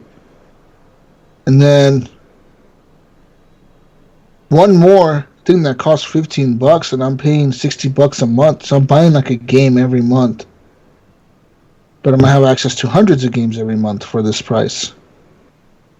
So that's worth it to me, because if I get all these launch games, not even just regular launch games, I'm getting ultimate editions of these launch games. It's worth it. I mean, think about it. If I don't have Uplay Plus, I don't have Origin Access Premier, and I don't have Game Pass Ultimate, this month I would have spent $60 to get Gears of War. Next month I would spend $60 to get Ghost Recon Breakpoint. You would spend another $60 to get the new Need for Speed, another $60 to get the new Star Wars. Yes. Another, like, it all adds up. That's like $240 right there. You know what I mean? Just in 4 games. I guess. So you do get a savings if you subscribe to these, but I mean, at what point is it going to be too much? Like, it all flips. It always flips, right? Like, we're seeing it now with people are kind of giving it a backlash to, like, the streaming movies, because everyone's saying, okay, it's getting out of hand. Like Disney's getting into this now, and it's getting to be too much. Like, we're paying $15 a month for Hulu, $15 a month for Netflix. That's $30 a month. And then you're paying $12 a month for Disney Plus or whatever the fuck this shit's called. That's another, Apple 40-something bucks a month. Apple has their $5 a month. Apple has their $5 a month. So that's $45 a month. He's like, you're paying for all this. On top of that, if you do not have unlimited internet, which a lot of people don't, you're going to use up your data. So now you got to pay for unlimited data. Like it eventually it fucks you over somewhere, right? Yeah. It's going to fuck you over with the data. It's going to fuck you over with something else. It's like there's a lose-lose situation. If you cut the, they say they cut the cord, usually your cable company / internet provider, if you just have internet only, they charge you more. So like in my situation here where I live, if I would have, say, cable and internet package, it's it's cheaper. But since I just have internet by itself and I don't have cable, the price of my internet goes up. So you also got to kind of figure in that too. No, that happened to me. So like when I had internet last year or earlier this year, I had just internet, right? And I had 250 megabyte down. And it was $160 a month for unlimited. Okay, so granted it was $160, but I was paying $50 for the unlimited on top. So like original price is $110 plus 50 turns to $160, right? Because I was paying $50 for unlimited. Well, I go to the cell phone store and I was upgrading my phones or whatever. The girl was like, "Wait a minute." She was like, I can lower your internet price and increase your speeds, and all you have to do is add like a basic TV package, like the streaming TV on your PC. You can stream like the free local channels or whatever, like channels 1 through 12 or whatever for like the basic cable. Like you get to stream that for free on your devices. And I was like, okay, and how much is that? And she was like, well, we'll drop your internet down to $140 a month. So you save $20 by adding this basic free TV channel package to your shit. But not just that, we'll increase your speeds to 400 megabytes. So they like almost doubled my speeds for adding free fucking TV to my shit. Like they want you to have TV. Yeah, I did the same thing. Yep. Hey, I'm crazy too. Is you tell me how much you're paying for internet, and you said you paid how much for your internet with your cap? $160 with like we have unlimited. Wow. With the cap, it would be like $110. Okay, so here in Ohio, and because we're all using the same technology, right? Pretty much. I mean, I wouldn't think it'd be much different. In Ohio, I am paying $100, and I'm getting a gig down. Fuck, that's so cheap, dude. How are you doing that? What? Why is it's not Comcast, right? No, it's WOW. It's Wide Open West, they call it. That's it's actually where Eric St. Nicholas works, actually, for that company. They cover this side of the U.S. over here. And damn. And I feel like it's a really good deal, like to get the gig down. Yeah. But the other thing, too, is another thing I find in service-wise, over here on the East Coast where I'm at, my upload is horrible. It's like utter trash compared to like the West Coast. And that's another thing I don't understand. So I'll see guys on the West Coast that have like a 900 meg down and like a 900 up. Over here, I'm getting like 980 down and I'm getting 60 up. And that's considered good. Like my friends have like 10 up, 15 up. And I mean, you don't really need a whole lot of up, but it's just really crazy that okay, if I move out west, I can get 900 upload, and here in the east, I get 60 upload. Yeah, but my download thing. I did just get an upgrade notification from Comcast this week. Matter of fact, I think it was yesterday or today that we can just kind of reset our modems. So yeah, just a free upgrade deal. So I don't know how many megs it was, but on top of that, see that coming before Stadia. Mine comes with like a whole network thing. They give me like multiple things that plug into the house that extend it and makes it like a thing where I can see it on my phone. I can actually like set time limits. Like while I'm gone, I can like have the internet like shut off a certain time of day. Yes. And then so like if my kids are home and I'm not home and I don't want them having internet, I can just flick it off like on a timer, or I can just flick it off on my phone while I'm at work and be like, you guys aren't watching any TV or doing any video games. My kid, work done. I know it's done. Mayo, my kid has that app. He's done that to me and the wife. We're like, why are our phones not working? He's like, I don't know. Just to mess with us. The other way around, just to mess with us. Yep. You're supposed to have control over that, Gunny. I know. I don't know how he got the password. I really don't. I don't know how he got logged in. Gunny, the password is not. He's hacked in there somehow. He's a hacker. Is he a hacker? It's a fucking DDoSing you, Gunny. Jeez, it really just like irked me in a way. I was like, that kid is smart. What's going on? No, but I think it's going to be crazy, man, in the future where we see games going to all these subscription services, and somebody's got to give. Like, what's going to happen? And if we can resell our digital media, what's that mean for Stadia? Yeah. Because remember, Stadia is just a platform. We have to buy the games in Stadia. So will we be able to sell and trade our games on Stadia? Like, that makes it pretty appealing because I'll play on Stadia, buy the game, sell it later on, Just keep buying used games on Stadia. Yeah. Yeah, and just related to this article, like maybe Valve needs to add something to maybe their terms of service when they're selling games, as far as like, you know, to kind of say, look, you're buying a you know, whatever it is, like the DRM or not. Yeah, they've had a lot of just stuff a digital license to play it, and you don't actually own it, or blah blah blah. You know. Yeah, I watched a real good video on it actually, and they have a lot of this stuff. And basically, this company found a loophole. Is like, okay, well, this is this, and this actually means that, and they got it that way. Is kind of what happened. Yeah, I mean, what's next? Is it this same UFCQ people, or are they going to go after Microsoft and PlayStation next? You know, Well, this applies to all digital services and Right. all digital markets. That was my next question. What about Windows? Okay, so is Windows going to become a subscription service? Are we going to have to pay monthly to have Windows 10 Yeah, on I think our it PC? will. I think it will Because go. if not, I could maybe resell Windows. Okay, I'm done with Windows 10. I'm just going to go ahead and sell it now. You know, and Microsoft not get any of that. You know, I'm going to build a new PC. I'll sell it to my son and then just log on and claim. I think that companies. I think eventually the fix will be Valve allows it. Valve is going to allow the reselling, but the stipulation is that you have to give a cut to them and a cut to the publisher. Whether it's 30%, 40%, something. You're going to have to give something to both of them. Okay, let's flip it to say it does work out like that, and it makes the publishers happy, it makes Valve's getting money.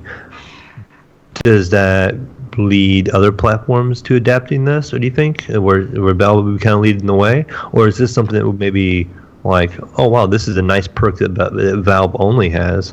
No, everyone will adopt it. I think. I think they would too. you know, and here's the other thing too. Everyone would follow. Would this cause havoc too, where they say, okay, so yes, we now, whatever, we're going to allow this or whatever, and the developer's going to get a cut. So let's say it's a year later that this game that Mayo that you know, or Jesus that you made. So what's the market value of that game at that point, right? Do we all agree that game is $30 now, not 60? That's the other thing too. Right, They would have to factor in, and then that would just get tied up more in court. Just trying to think ahead on how this would even play out if it becomes, you know, a policy. If you look at the past, we've talked about like the Steam badges and stuff, and the in-game stuff that you can actually acquire in Steam, and you can sell them on the Steam marketplace. A lot of those things, like those badges will drop. You'll get like say 3 badges will drop if you play a game so much, and then you can't get any more badges. And if you don't want to use those badges at all, you can actually just sell those. And when you go to hit sell, it will literally has a graph that tells you like for the last year how much it's gone for every month, what the average sale price was every month. And it will tell you up to within the last hour how many have sold at what price and what the last price one was sold for. So they kind of have a system like that already in effect. So maybe you could take your game, be like, I want to sell it. So you click sell on the game, and that graph is going to come up, and it's going to be like, okay, this game has sold for $9.99. You know, it's like a cheap indie title. It sold for $9.99. This guy sold it for $9.98. 2 other guys sold it for $9.97. So it'll ask you to set the price. So you can set your price to $9.95, and then like on these badges, it would tell you that Steam would take like I think they took like a 1% cut, I think, and so they got 1% of that, whatever you would sell. So they might already have something like this pretty much set up already. Like you could really just kind of flip it over to make it into games instead of badges.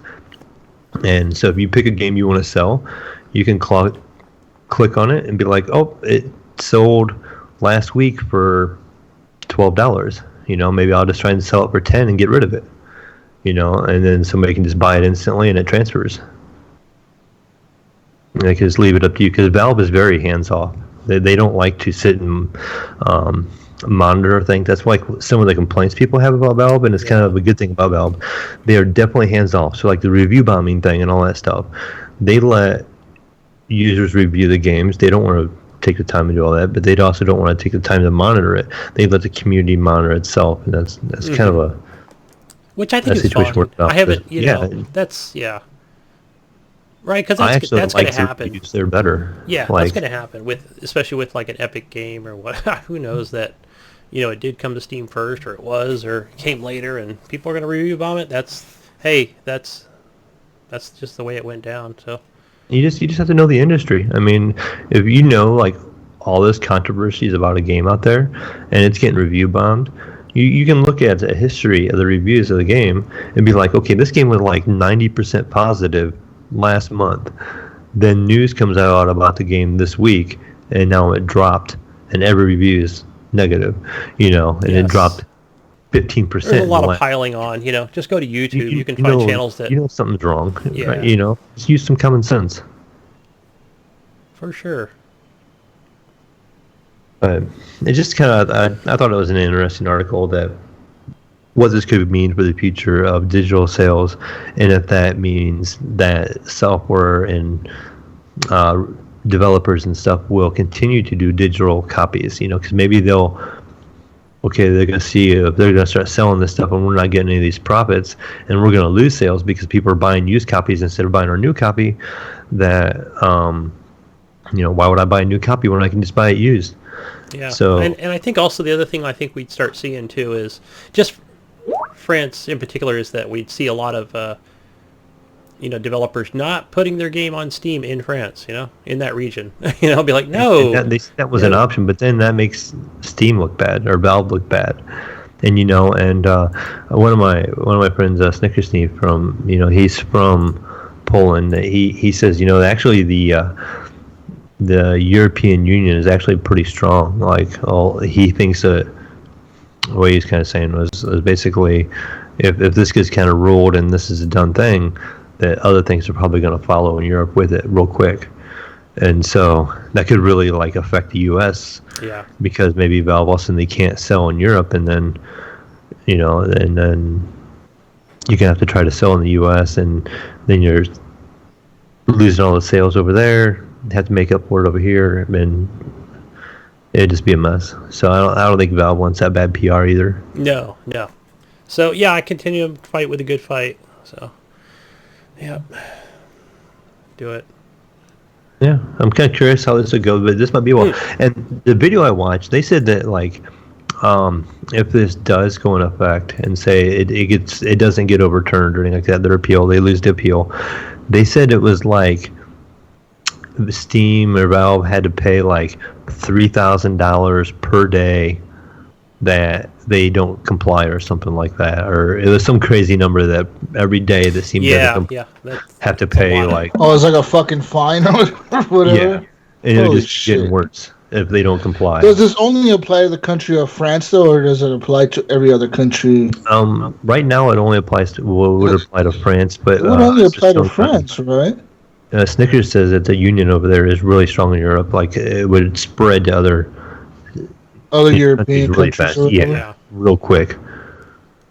Do you think the United States would step in and be like, yeah, it's the same thing? And I think the United States would be like, no, fuck it. Capitalism rules here, bitches. Yeah. Woo, right. Fuck you, Frenchies. We don't believe in your laws. I don't know, because then people are going to be like, yay, we can sell video games, and there's going to be a fight for it here. Steam everyone's going to be protesting Steam here. Again, everybody would pile on. And then the Epic Store will allow it, and then everyone will switch over to the Epic launcher. Epic will be pushing it. They'll be like going, look at some evil Steam. Look what we can do. Yeah, look what the evil Steam do. They don't let you sell your games. We let you sell any game you want. The Epic Master Race. Maybe this is just like an Epic conspiracy. Maybe they're actually funding this company. Epic's been doing this for the last 4 years. They own that company suing. He told them. Tim Sweeney told him they'd buy him a forest in France if they would sue Steam. Guys, we'll buy you a whole forest just for you guys. Oh, shit. Anyways, fucking evil ass Epic, guys. You either die a hero or live long enough to see yourself become the villain. Remember that. Steam is either going to die a hero. Yes. Or become the villain, Mayo. What's it going to be? It could be trouble for Steam, too, because, we see all these AAA games leaving Steam, because they're all going to Uplay. They're all going to Rockstar now, because the new Rockstar launcher we talked about, on Discord and stuff. You have Origin. So pretty much only thing left on Steam right now is a lot of your indie stuff. So what happens if the you can start reselling games on there, and these indie developers don't like it, Fuck you. and they start Yeah, quitting. screw this. So I'm not putting my game on Steam where people can sell it. I'm going to Epic where they'll pay me, $2 What million. if somebody makes an indie launcher for indie games? Yeah, they very well could. Let's make our own launcher, guys. I could see Steam being in trouble from it if just depending on how this goes. Like, it's kind of interesting. And then it'll be the Epic Master Race, right? Jesus. It has a good ring to it, doesn't it? Epic Master. It does sounds really like legit. Epic Master Race. Soon we'll be all bowing down to Epic Master Race, even on all platforms that we are on. It's their goal. They're just going to buy one state at a time as they continue to grow. Yeah. Anyways, man, I got one more piece of news for you here. The Terminator, after appearing in the Coalition's Gears of War 5, or Gears 5 actually, the Terminator is now back with its own game. From the studio that developed Heavy Fire Afghanistan and Rambo, the video game, comes Terminator Resistance. This is a first-person shooter headed to the PC, the PS4, and the Xbox One on November 15th. Holy shit, it comes out this year. November 15th in Australia and Europe. And December 3rd in North America. So it comes out almost half a month ahead of time in Australia and Europe. And December 3rd here in the United States and Canada and Mexico. It says here Terminator Resistance features an original story based on filmmaker James Cameron's 1984 sci-fi action flick, The Terminator, and its sequel, the 1991 Terminator 2 Judgment Day. Resistance will take place nearly 30 years after Judgment Day and expands upon the future war Cameron hinted at in the films. You will play as Jacob Rivers, a soldier in the Resistance Pacific Division who was targeted by Skynet and marked for termination. Resistance will feature brand new enemies to flesh out the Terminator universe, as well as iconic villains like the T-800 Endoskeleton, which was a Gears 5 pre-order bonus. Additionally, Resistance will purportedly include expansive character customization to play how you want. Meaningful choices, Mayo, that will impact the world and its characters, and a bunch of tools to run and gun or hack your way through environments and more. Check out the Terminator Resistance. Dun dun dun. Dun dun dun. Dun dun dun. The little video played. It actually looked pretty action-packed and entertaining. It looks it's probably going to be so shitty. Like, yeah. We haven't heard about this game, and all of a sudden they come out a month and a half before it comes out. Like, hey guys, we got a Terminator game for you. Woo! Like, it's probably going to be real bad. Well, what was the other games? Heavy Fire Afghanistan and Rambo. I don't know either one of those games. I've heard of Heavy Fire Afghanistan, and it was a really bad think of like Marine Simulator in Iraq or some shit, or in Afghanistan, but like Call of Duty style where you're getting shot at all the time. That's what it was, but really bad graphics and really bad gameplay, and it was just bad all Wasn't around. it that it took you 2 hours to finish the game and you got all 1,000 achievement points on Xbox? Yeah, some shit. It was really bad. Yeah, and then shoot, 1,000. Rambo the video game. That just sounds bad. Yeah, it does. Rambo the video game. I think the arcade stand-up was a lot better, actually. Anyways, are you excited for Terminator? It looks interesting, but what is with this rising emergence of Terminator all of a sudden? Like, all of a sudden, out of nowhere, he's the shit now. A curveball out of the blue in Gears. I'm like, what's this Terminator reference in Gears of War? Like, this out of nowhere. Well, the movie's coming out soon, right? No, because the movie's coming out soon. You remember that? You haven't seen the trailer for the movie? No, I haven't. So there's a new movie coming out where it's the Terminator, but it's like, I don't forget what the fuck, but I know Sarah Connor's like really old now. She's the old chick, right, in the game. So she's really old now, and she's coming back to kill the Terminator. Again? Something. Right? Like the other past two movies? She's killed him a bunch of times now. They should call her the Terminator because she's fucking those things up.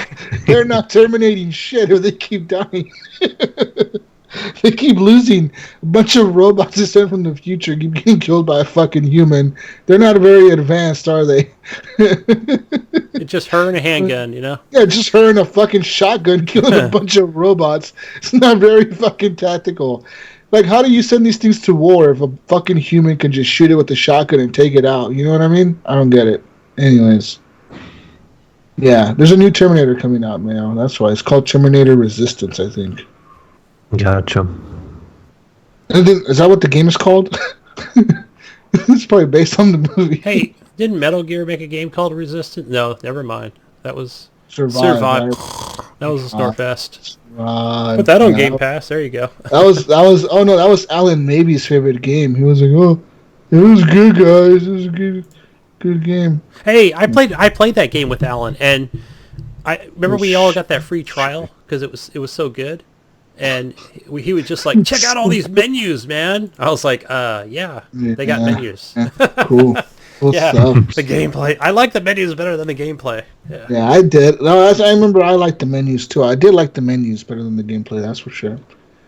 Yeah. It says here, guys, one last piece of news that possible Red Dead Redemption 2 PC version was refused classification in Australia. It says here, mystery title from Rockstar Games listed as Bon Air appeared on the Australian Classification Board's website last month, but it was later removed as there is no computer game called Bon Air, according to an email correspondence with the board. It says here, however, a new listing now for Red Dead Redemption 2 was refused classification on August 20th, 2019. It says here, meanwhile, the original listing remains from September 5th, 2018. It says here, blah, blah, blah, that they may be trying to get classification for Red Dead Redemption 2 in Australia for PC. So we'll see how that goes. Australia's pretty strict on like violent shit, dude. Yeah. You know what I mean? Not very, but I would say they definitely... Oh, I would say they're pretty fucking strict. They don't allow a lot of shit, dude. Like blood and shit. Wasn't it Wolfenstein that had to take out the blood, or Doom or some shit that had to take out the blood in the game because they didn't like it? Yeah, probably Wolfenstein. Or like it's too violent or some shit. And then they don't like drug use either. Like if your game has drug use, prostitution, any of that shit. They're like, nope. Well, I don't know about prostitution. They do have legal brothels over there that are regulated by the government. Big no on the drugs, Gunny. I don't know why they don't like drugs. We have them in America, and everything's fine here. Yeah, we're a perfect country. Yeah. No problems in America, boys. Yeah, just those e-cigarettes. Those are the issue. Oh, Gunny, let me talk to you about PlayStation VR. I got a special news article here for you. Breaking news. The 2019 PlayStation VR Mega Pack will include 5 games, Gunny. Where can I buy it? This is launching in Europe this fall, or this autumn. But it may come to the United States. It says here, if you haven't already experienced the excitement that comes with PlayStation VR, this year's new PlayStation VR Mega Pack has everything a PS4 owner needs to get started on your virtual reality adventure. It says here, this brand new bundle will feature a PSVR headset, a PlayStation camera, and vouchers for 5 amazing and popular VR games. The first game on the list is Astrobot Rescue Mission. Second game on the list is Skyrim VR, those are big fucking games right there. Those 2 games are probably, like, you can play them forever on VR.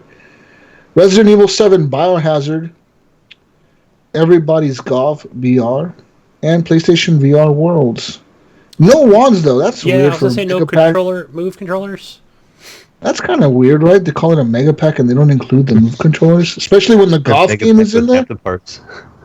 Especially when they have the golf game in there. Like, you have the fucking golf game. You need the wands for the golf game. What are you doing? It's not. This is a bullshit Mega Pack, guys. Game pack, not a peripheral pack, it seems. Yeah, this is stupid. Fuck this fake news. This is fake news, guys. Sorry for the news, people. Hey, just without pulling up any notes, did you guys get your Rockstar launchers? I got my... Oh, I haven't got my Rockstar launcher. So Rockstar released a new launcher this week, guys. Yeah, I went in. I saw that on Discord and went in and downloaded GTA San Andreas. Yeah, you get San Andreas for free if you download your launcher. You excited, Gunny? I'm excited for it. For I installed the it. I'm new going to play launcher? You it. gonna I play San know. Andreas? Yeah, San gosh, that Andreas was a seems a good little game. They're all too good old. games, right? Seems old Too for me. old. Yeah. I need Red Dead I to would get have me to said go. GTA 4. Yeah, I need Red Dead now. I would play Red Dead again on PC for sure, but I don't think I'd be able to play like even GTA 5. Yeah, like we already have it No, I'm on saying Steam, for so free. They should have gave out GTA 4. This should have gave out GTA 4. I I'll agree bet with you. How much you want to bet, guys? That'll be probably next month. Boom, GTA 4 for free. Oh, you think they're We're gonna like do like Epic. We give away monthly? free games. You think everyone's gonna be like Epic now, where everyone gives away free shit every month? That, and then they're going to announce game streaming service right here on the new Rockstar launcher. Pre-order for Red Dead $14.99 a Redemption month, and you 2. can play GTA 5 online and Red Dead when it comes out. Huh? Yeah. Another monthly subscription. No. Fuck that. What else do we got? I think that's all we have for news, people. I mean, that's it, really. Like, what do you want? What else do you want from me? I don't know. I don't know what else to give you. I'm done. I'm done, Gunny. You know what that means? It's been a light news week, especially it's like Call of Duty test week. I mean, how can we have news when we gotta be testing Call of Duty? Yeah, like right? yeah. Everyone's playing Call of Duty right now. No one gives a fuck about the news. Yeah. Fuck the news. Fuck you, news. This news wants to be PlayStation's better than Xbox or Xbox better than PlayStation. Usually it would be right now. Like right now, it would be like Call of Duty beta runs better on Xbox or some shit. You know, like some news like that. But now like, crossplay, it doesn't matter. Like whatever. You don't give a fuck where you play. Jesus, have you run into one of my friends at work? Ran into he was. I think he has all consoles, right? And he was playing, I think, on his Xbox, and he got into a game, and he had the voice chat on, and they were like, Xbox players suck. Yeah. They're the worst players ever. Yeah. And then, like, he said they muted them, and he said they just, like, slaughtered these guys. And, you know, and he unmuted them at the end, and they were like, Xbox players still suck. So you're going to run into a lot of I told Brink today, I told Brink this exact same shit today, Mayo, when we were, because we were sitting there, and we were talking with Orange Pigeon and Penpoint Red, and I think Native was even in the lobby, but we were talking about, because we were all in an Xbox party, and we were talking about how I told Brink, like, dude, watch when the game launches and people are playing this shit, there's going to be so much trash talking between the lobbies. Like, yes. Fuck you, Xbox, you fucking suck. Fuck your console. Fuck you, PC, you fucking piece of shit PC. It's going to be so much shit talking between all crummy Xbox. You fucking PC hackers, all this shit.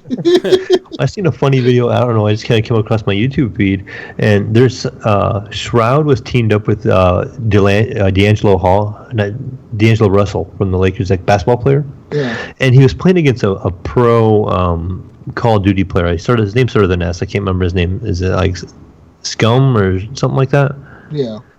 But I guess this guy's like really, really good, and he had Karl Anthony Towns on his team, and so they were all bragging because I guess these pro Call of Duty player beat Shroud and this D'Angelo Russell.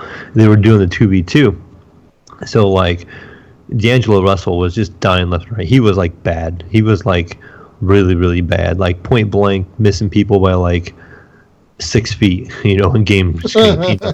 He's just like, bah, bah, bah, bah. So poor old Shroud's like over there fighting this Call of Duty pro, and Karl Anthony Towns actually played really well. Like he was doing really good. So like Shroud is like just going, you know, fighting both of them basically by himself.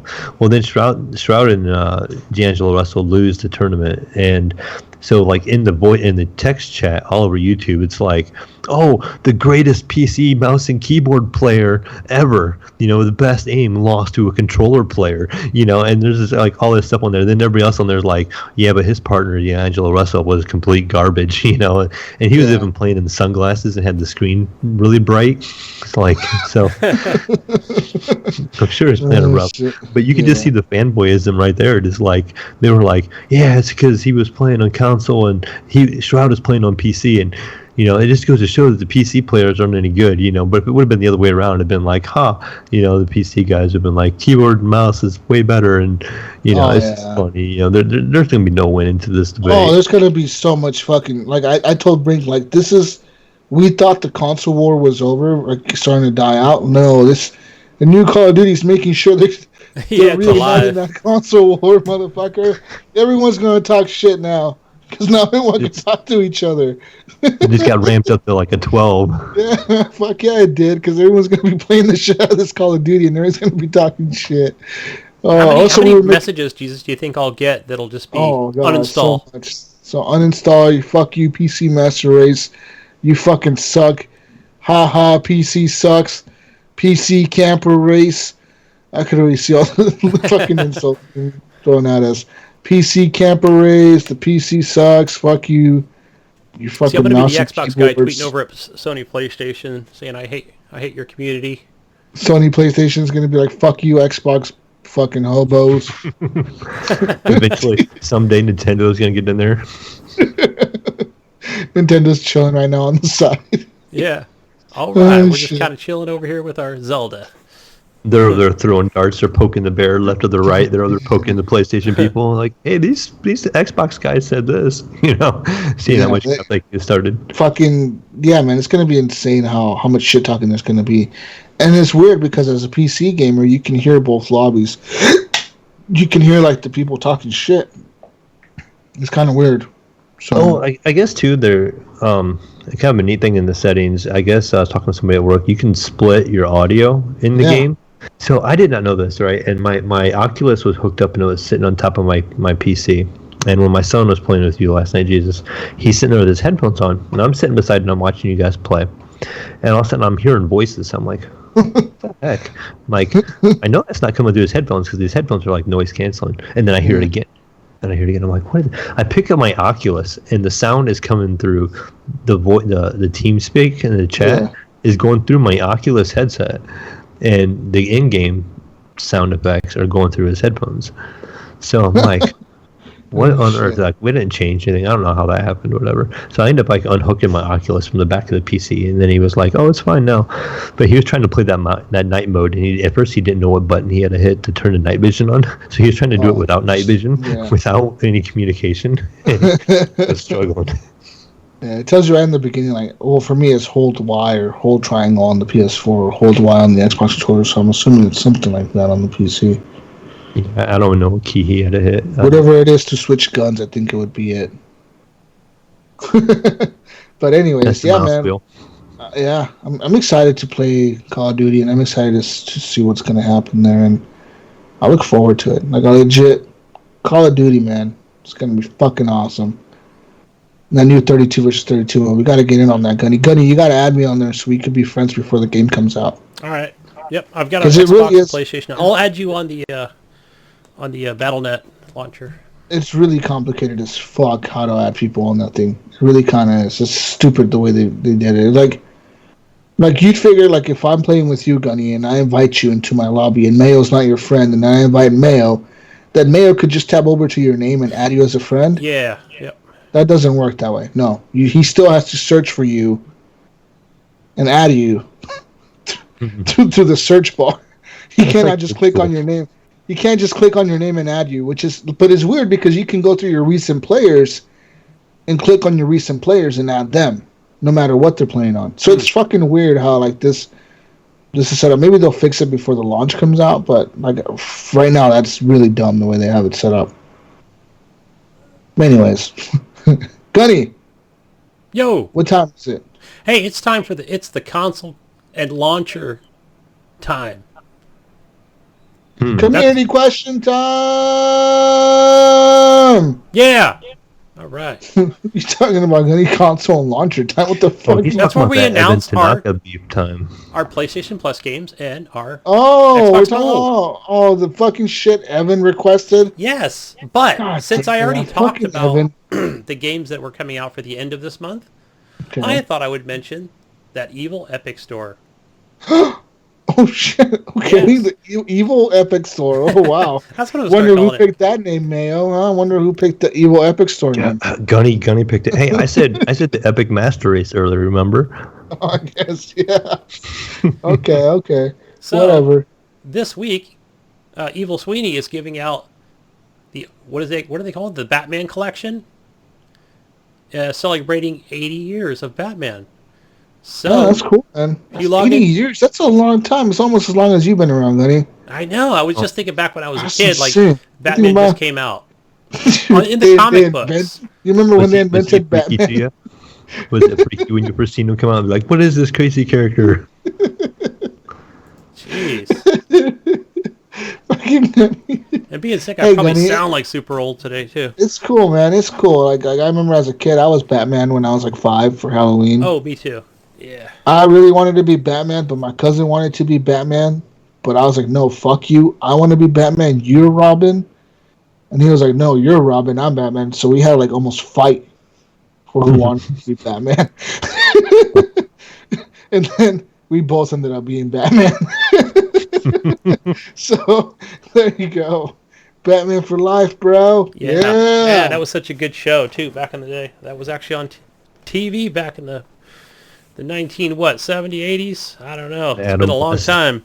Adam West Batman. Yeah. I wasn't around back then. I can't comment on that. I wasn't around back then, Gunny. Yes, sir. You millennials. It's kind of interesting too. They did. I don't know if you guys knew this or not, but it just came out.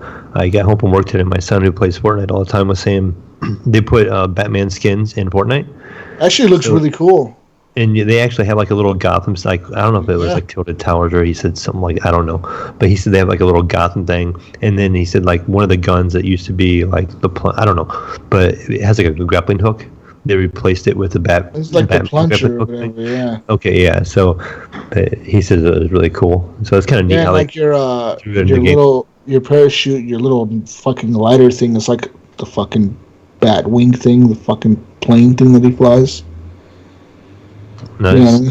The So bat he pulls that out, yeah. Is that what it's called? The bat wing? I feel that's what it would be called, wouldn't it? That's what his plane was called, I thought. I thought that's what the plane. Yeah, I thought that was what the plane was called. Oh, this is called something. I want to the Probably is the Batwing and the Batmobile. Yeah. What about the Bat Batbike? Bird? The 70s, it was like the bat glider. Is that for Batgirl? It's a bat bird.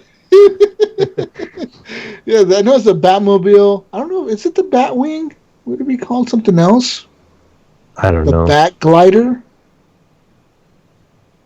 What else did he have? I know he had a motorcycle, Gunny. Yeah, but Called then the Bat Batgirl Bike? took the bike, remember? What- Then it what kind of was became it? hers. Was it called the Bat Bike? I don't know. I just said that. Did he call everything Bat something? I think so. I know the 70s one did because he's like, I have my handy dandy bat rope over here. Or My Bat Boomerang.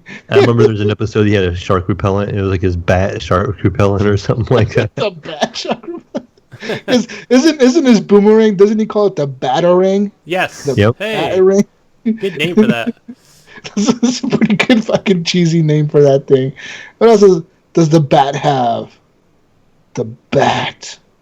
Yeah, I was feel like the Bat Bike would probably the Batsicle. I thought it was the Bat Cycle. The Bat Cycle would There you probably go. be. That's probably what it's called.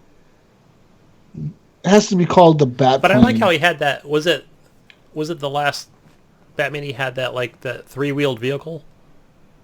Yeah, well, It the was one kind that of nice. the back wheels rotated or some shit, wasn't it? Yeah, Well, that was pretty cool. it was pretty dope. It was a pretty badass tank thing. You actually get to drive that in that one game, that Batman game. What the fuck's it called? Arkham Knight? No, that's not. Was it Arkham Knight? Was the last one? Yeah, you get the it was you get Arkham the Knight, okay. Batmobile in it. Yeah, the badass fucking car or whatever. Well, Robot. that's included in the Bat free car. game group, so there you go. Go get that. But Epic it was Store. yeah. So it was 6 games, but I only saw the 3 on my list, which was the Arkham Asylum, Arkham City, and Arkham Knight.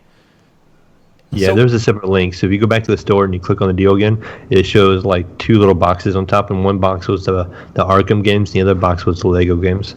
Okay, so maybe I missed those, but Gunny picked the wrong games. no, I thought it said that you got 6 games. You got the package deal or whatever. So yeah, those are free on Epic, guys. I'm gonna go back and get those right now. But our free game that I think they give out weekly, isn't it? It's called Canarium. That is I believe that's the horror survival game. Oh, yeah. Canarium starts yeah. with a C. Well, no, they were giving that last week. Now it's the Batman games. Yeah, I think that one expired. Okay. All right. Yeah, that one expired, Gunny. You're late on that. I'm sorry, sir. Damn it. No, I got it. I was able to pick it up last Saturday. Okay. Well, yeah, right now I'm getting the Batman games, and yeah, the first one is called the Arkham Collection, and then the second one is called the Lego Collection. Well, how creative of a name. Yeah, so what do? Do I just search for the Lego? No, it's just right there. You just click on it, and the box on the right is the Lego one. Go to the store and go to the top where it says the free games, and then just click on the right box, and then it'll take you to the Lego ones. Cool. Yeah, dude, 6 fucking games to give away this fucking week. Holy shit. No, I mean, you could talk shit about Epic, but that's a lot of games to give away. You know what I mean? That is a lot, especially if you don't have them. Yeah, I don't have them. Fuck, that's like, well, how many bucks worth of shit right there? I mean, at least $100 worth of shit, probably. Oh, probably, because I think even on Steam, when the Batman games go on sale, like the Lego Batman games, I think they're about $8 a piece on Steam when they're on sale, and then the Arkham games are about $5 to $6 a piece when they're on sale. So let's just say they were $6 a piece on average times 6. You're talking probably $36 to $40 range for the games. That's on sale. Like, damn, right. Dude, like, yeah, that's crazy. the cheapest scenario. It did say the original price was $59 for the Batman kit. Like when you.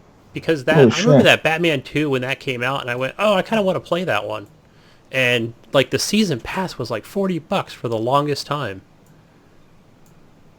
It was ridiculous, yeah. So it's just all that license stuff going on. Kind of sucks. Anyway, guys, I think it's time now for community questions. All right, let's get into it. And our first one comes from Jonathan Hall. He wants to know, who banged the most of that alien, man? That alien booty out at Area 51. Who was it? Who clapped them cheeks? I'm pretty sure it was Jesus. Like, you know, he's the single one over there. I'm pretty sure. Clap them cheeks, bro. Alien booties. Pow! Don't ask me questions, Gunny. Just don't ask questions. Yeah. No, we're just going to leave it at that. You got the most. It's fine. I'm going to agree. That's who it was, John. There's a lot. So pretty much like it's hard doing a podcast when we were down there this whole time saying what happens in Area 51 stays in Area 51. But that's why we're being discreet. We had to keep reminding Gunny, because Gunny was like wanting to come to the show, and he was like, "Hey guys, I'm just going to tell him everything I've seen." I'm like, "No, you can't do that, because then the FBI is going to be after us." So, yeah, especially after what they told you and Ryan, and Gibbs, Ryan Gibbs. So, I'll talk about that in a minute. Our next one from Brian Tulp, he says, "What secret did you steal on the way out?" I can't tell you, but then it wouldn't be a secret. Yeah, I'll tell you. Facebook Messenger. How about that? I'll put it in there. Anyways, right. I'll give you the plans. Message on Discord. If everybody wants to know, you can direct message me on Discord, and I'll share it there. Yeah. And then you have to delete it right afterwards, because we can't have a paper trail. Yeah, we'll do a live stream, and then that gets deleted. Our next one, from Brian again, he says, what was your go-to move to get in, and what gameplay experience helped you most to get in? Naruto running, full speed, at the fence. And then getting inside a cardboard box like Solid Snake and sneaking into the base. That was my favorite part. I felt really special when I was in that box and we were moving around, So? Felt really, and like the guards noticed the box and they were confused why the box kept moving, but they never went over to check. I didn't know what was going on at first. I seen the exclamation points above their heads, and I'm like, what are we doing? What's going on? Hold still. Don't move. That's what I was thinking. Like, what the fuck are these guys? Like, did they notice us? And I was like, no, they just didn't. Okay. Like, hey, what is that? That's all they would say. They would say that like really loud, like every time. I don't know who they were talking to themselves, but they would be like, hey, what is that? And they would just look at it, and like an exclamation point would pop up, and then it's like, I guess nothing, and then they just walk away. And then we had Gunny over there hiding in the bush, right? And then he like hit the guy, and the guard would fall, right? And he was laying there unconscious on the ground, and the other guard was like, I heard something. What was that? And he'd walk over and look at the bush, and Gunny would just not move. And the guy'd stare at Gunny. We're like, oh, we're busted. What are we gonna do? You know, we're just It was like the only Bush. bush in the desert, by the way. Yeah, Gunny would just drag the guy into the bush, and we were like, do we get out of the box and we go attack this guy? And then he like just turned around and walked away from Gunny. Like he was totally confused. He didn't know what happened. Did not know what happened. I don't know. Remember that one time we peed in the same spot and that big mushroom grew? Oh yeah, that giant mushroom. And we was able to jump on it and then get higher up on that ledge to climb up over that was one fucking wild building they had. That was pretty cool. I mean, and then we had to carry that ladder in there. And then remember Gunny was loaded way too heavily on his right side, and he just kept falling over. I know. Then you're like, Mayo, hold up his right side so he keeps falling over. We can't have this look so. I know. And then Jesus, was getting so loud. He kept saying, "Dude, what kind of fucking loadout do you think you start off with?" And I'm just like, shh. You know, like, quiet, Jesus. You gotta be quiet. It's kind of wild. You know, but we did it. A lot of video game tactics were used. I'm just saying that. A lot of video game knowledge was used too. So, Brian, to answer your question, I knew going into this, I think, even though I'm not the leader, Jesus is the leader, that's fine. I was like, we should go in like PUBG style. And like, but we know our squad, man. We're just hooting and hollering and shooting our guns and banging every door open. So that's why it was better to go in Metal Gear style. Yeah, we went Metal Gear style. We went in Kojima style. Gunny's aim. We know how well Gunny could aim with weapons, so we were like, we better sneak in instead of shoot away. Yeah. Good call. That was because my reviving skills aren't very good when it comes to real life. So yeah, you're not a doctor, huh? Yeah. That's what it was. Yeah. So success, gentlemen. Yes. All right, our next one from Brian. If you could go back in time and invent something or find it first, what would it be? Google. Oh, yeah, that would be a good one. See, I was thinking I wanted to be, what was it, Indiana Jones Temple of the Ark of the Covenant? What the hell was the first movie about? Where he goes and finds that whatever treasure from the Bible. There was something from like a treasure from like a movie you'd like to find. What would you like to find? Yeah, I definitely... Like Atlantis? Would you like to find Atlantis or like the Yeti in the fucking snow or whatever, or like the Lost City of Gold or whatever the fuck, El Dorado or whatever. The fuck would you like to find, Gunny? What would you like to find? I think Atlantis sounds pretty cool. Atlantis would be pretty cool because that'd be like something that, just, like crazy, breathing underwater and shit.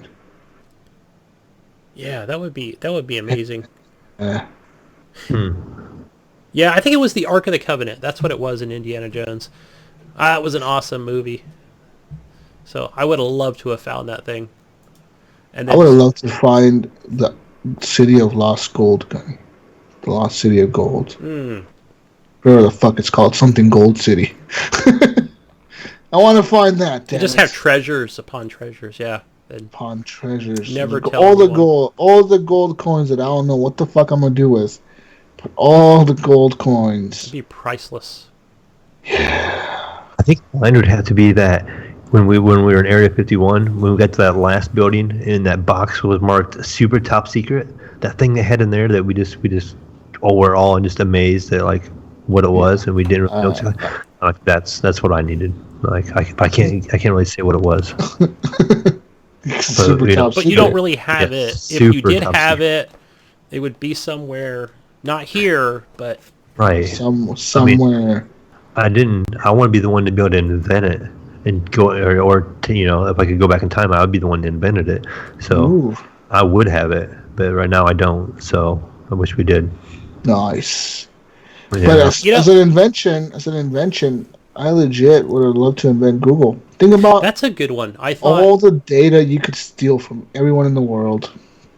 The other one I think about too, when I think about like nerdy tech shit, whatever. Oh, okay. Like I even go back to when watching like the documentary on Bill Gates and like his partner and Steve Jobs in them, and thinking like how I think it just kind of boggles my mind, like how did they think to come up with Windows as an operating system? Like I think it just blows my mind sometimes. Geniuses, motherfucker. Yeah, I know. And I just thought, holy cow, like, why didn't anybody else think about that? You know, why them? But I want that to be me. I want to be that guy. Dude. Do you guys feel like as a society now that we've lost our creativity compared to like what we had back in the eras? Like, you think of like, because the eras before us came up with cars and electricity and flying airplane. I think about like flying an airplane, like that thought alone of like, you know what, me and you, dude, we're gonna get on this thing and we're gonna fucking jump off this cliff. We're gonna end up up there. We're gonna end up in the sky somehow. Okay, no one's ever done this ever in the history of ever. But we're gonna jump off this cliff and we're gonna fucking be in the air for like fucking who knows how long, maybe forever. But let's go. Let's do this. Like, that takes some balls, dude. You know what I mean? Like, something that I don't know, like, nowadays we'd be able to pull off. Mm-hmm. Think about, like, You think about, like, is there something like with the Wright brothers, creating that kind of that first airplane thing? Real airplane, the one that actually worked. Yeah, that actually flew. That actually flew, yeah, without, like, you wrecking and dying. And, I mean, through all those injuries and boo-boos and I'll just call them that, right? They were scrapes and bumps. And is that happening now? Like, is that kind of going on? I wonder, like, nowadays if like that's still going on, but it's going on more in a technology field where, like, take for example, like somebody's trying to create like a robot that's like a human, and they keep trying to make this AI or whatever for this robot that's like a human, but they just can't figure it out, Yeah. And the robot keeps coming up with the conclusion that, like, I have to kill all the humans. And the guy's like, no, I must program this thing. And I want to kill all the humans. Like, I cannot just release this thing because it thinks it's going to kill everybody. Like, no, I got to make this to, like, not kill everybody. Kind of like we don't have... Detroit become human. I need to be careful. Yeah. I don't want to come across an auto turret. No. I don't. I think the other closest thing to that nowadays that we have is, like, space exploration. I think that's the next thing, man. Like, legitimately, I think space exploration is the next big, like, thing that we can, as humans, as people, can push forward to. You know what I mean? Yeah, remember I told you that. Just in an article that, like, we're gonna launch like an object up to try to hit an asteroid and to see if we can deflect it, to see as like a defense system in case we ever have like a random asteroid or meteor come toward us, that we can deflect it, and they're wanting to test that. Yeah, they want to test all kinds of shit. Hey, remember I told you my cousin who's got a PhD in some sort of science-y thing going on? And but she was part of that Mars project. She had signed up for it. Her and her husband, who also has a PhD or a master's at this point in whatever field that he's in. And yeah, and that just never went anywhere. But I mean, it's still kind of on hold at this point because who knows? It could just be with like you said, it's just more of a cost thing for us to kind of get out there and see if we can make it to Mars at this point. And, can we make it there and make it back all in one piece? And what can we learn I think from that, like, yeah, man, I think you can learn a lot from space. Like, not just from Mars or whatever, but like the moon even. And even other planets, not even Mars. Go even further than that. Go closer to the sun. Or go further out the other opposite direction. You know what I mean? Yeah. Like, there's so many planets out there, dude, that we can explore and look at and see, like why is Jupiter so much bigger than the Earth? Like, that thing is fucking, like the Earth is big compared to us as humans. Like, we're little tiny things on this little fucking rock on space. But you look at a map and you see how many times Jupiter is bigger than Earth, you're like, holy shit. It's huge, yeah, compared to we're like an ant compared to Jupiter, you know what I mean? And then you look at the sun and it's like Jupiter is an ant compared to the sun. And you're like, how the fuck does all this work? How is this happening right now? You know what I mean? So, like, that's why there's, like, flat earthers, I think, because there's people that cannot fathom, they cannot wrap their heads around how complicated and how crazy that is. You know what I mean? Like, you have this thing in the sky that's like the sun that's that much bigger than us. You cannot even comprehend how much bigger than you it is because it's so fucking big. And I think that's how flat earthers come around. People that just It's easier to believe the Earth is flat and there's a light bulb up there than it is to believe there's a fucking sun. Yeah. You know what I mean? Because a light bulb, you know what a light bulb is. You've seen one. You haven't never seen the sun, like, up close. You know what I mean? In that kind of scale. Right. That's why. I don't know. It's just my opinion. But I think, I don't know, as humans, we should look into space, man. Yeah, and, you know, we've seen a lot of those sci-fi movies where, like, you know, like Brian said, like, man, what if we can, like, build a, you know, in some kind of, like a booster or rocket or something that, you know, something that would get us out there further and faster instead of it taking, you know, maybe 2 years to get to Mars. But can we do it in 30 days? Boom, then we can go out a lot further, you know, in a short amount of time and get that hyperdrive going, you know. Gunny, if you had the chance to go at, like, you know how Elon Musk is trying to do that thing where he's trying to send 20 people around the moon or whatever the fuck, and he's already picked out a few people or whatever. If he came up to you and you got a letter from him and it said, like, yo, this is Elon Musk from the Boring Company or whatever the fuck, and I want to put you in space, Gunny. You're going to space for us. For all the podcasters in the world. You're going to space for the podcasters in the world. Would you accept that? I'm a little claustrophobic, so I'm going to have... No, I'm not a little. I'm very claustrophobic, so I'm going to have to say no. You would decline that offer to go into space? Yeah, because I wouldn't be able to make it. I'd just be like... You'd be freaking the fuck out. Total panic mode the entire time. Get me out of here. Emergency exit, where is it? Because I'd be thinking about that time, you know, like if and when there becomes a moment where, you know, like an Apollo mission where, you know what, boys, I think we're kind of out of jet fuel and we're leaking coolant over here and you guys are kind of on your own. Like, I'd be like, exit, how do I get out? Houston, I would not be able to stay calm and cool. You wouldn't be able to stay calm and cool to, like, fix everything? Like, No, Gunny, we need you to yeah, get I'd be like, outside drop me and off fix the airlines and get outside and fix some shit. Yeah, drop me off the International Space Station. Shoot me down with a big rocket.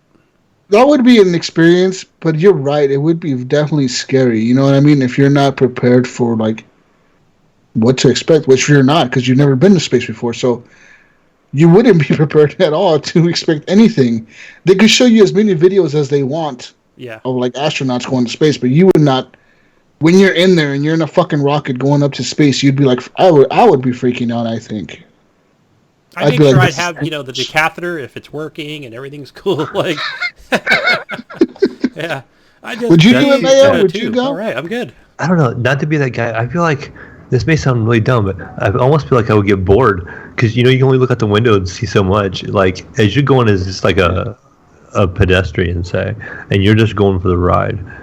You get in outer space. What are you going to see when you're in outer space? You're going to see the inside of the space shuttle, and you're going to see the Earth. You're going to see space. The Earth's going to be cool. Like, okay, cool, I can see the Earth. You're one out of like hundreds of people that have seen the Earth that way. And that would be really a cool experience in that aspect. But, like, how long are you going to be in orbit? I don't know. They expect it. What like the plan is, they want to go to the moon, but they're not going to land on the moon. They're going to go around the moon and then come back.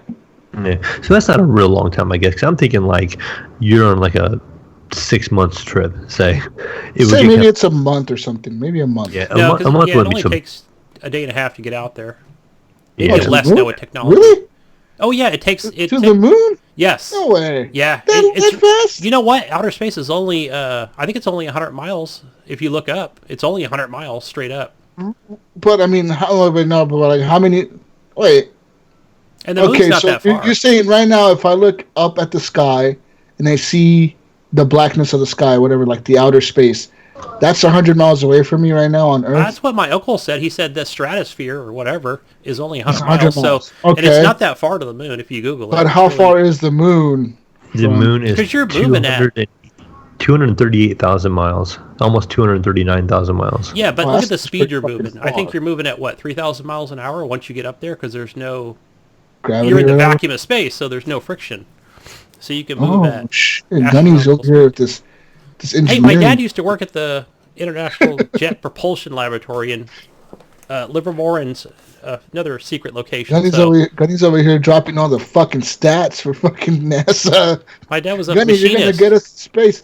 Gunny, go work for NASA. You get us to the moon again. He made some of those parts for some of the Apollo missions. There you go, Gunny. Yeah. Go and walk into NASA. Tell him that. Like, motherfucker, my dad made some of these parts for the Apollo missions. Let me in. I even know where a secret base is, guys. You can ask me later. Ooh. Yep. Ooh. A secret base. Okay. Yeah, I don't think it would take that long to get to the moon, but I know it was like a day. That's fucking quick. I'm pretty sure it's only a day or two. Like, they just got to line it up and get the, I don't know. It's in 2007, it took China 5 days to cover the distance using rocket boosters.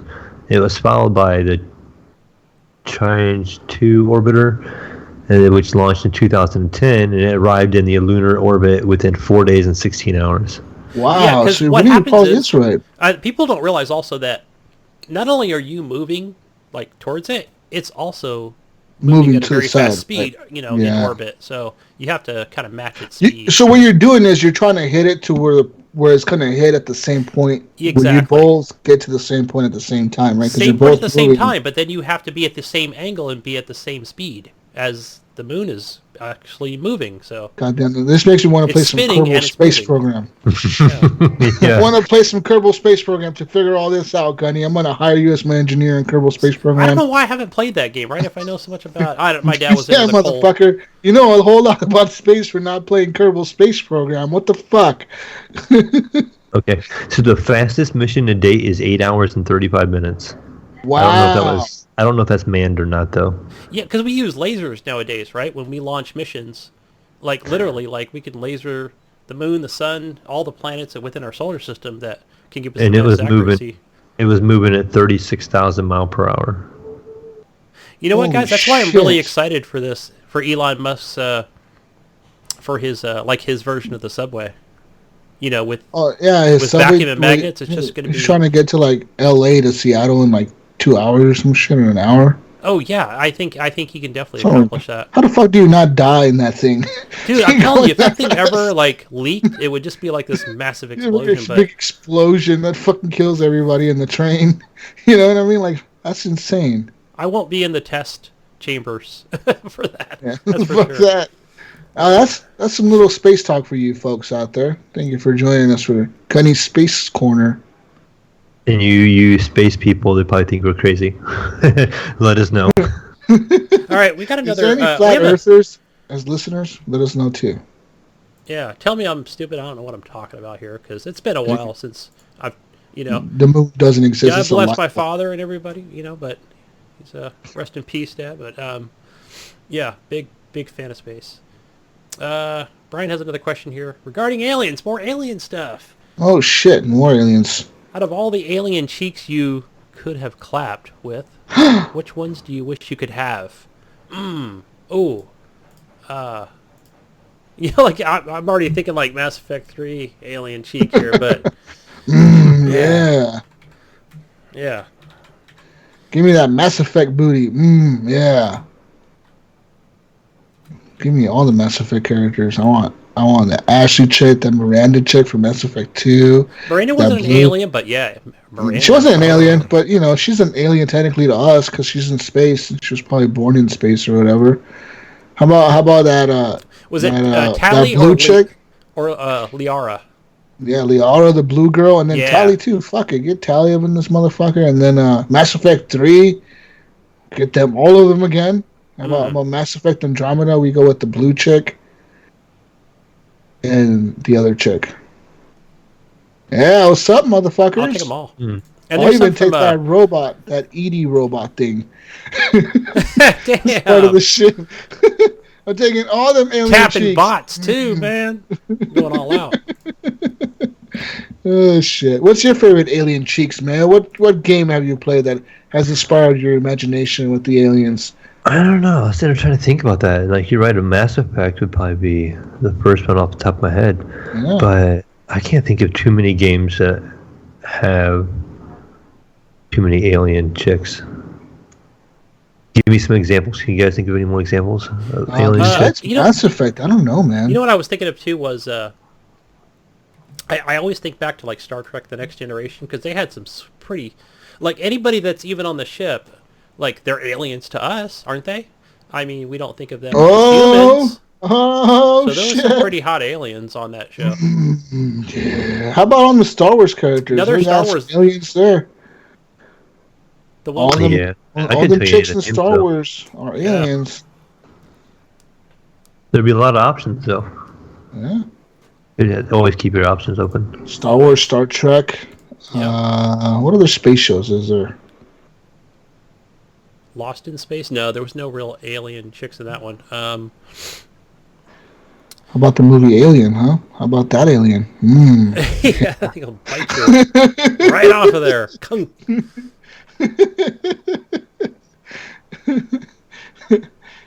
Shit, I don't know. But yeah. Mass Effect inspired. Yeah, Very much. definitely. But while we're thinking if we got any more of those, John Jerome has a question.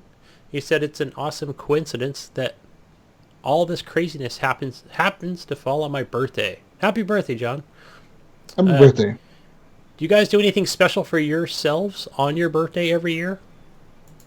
Not really, no.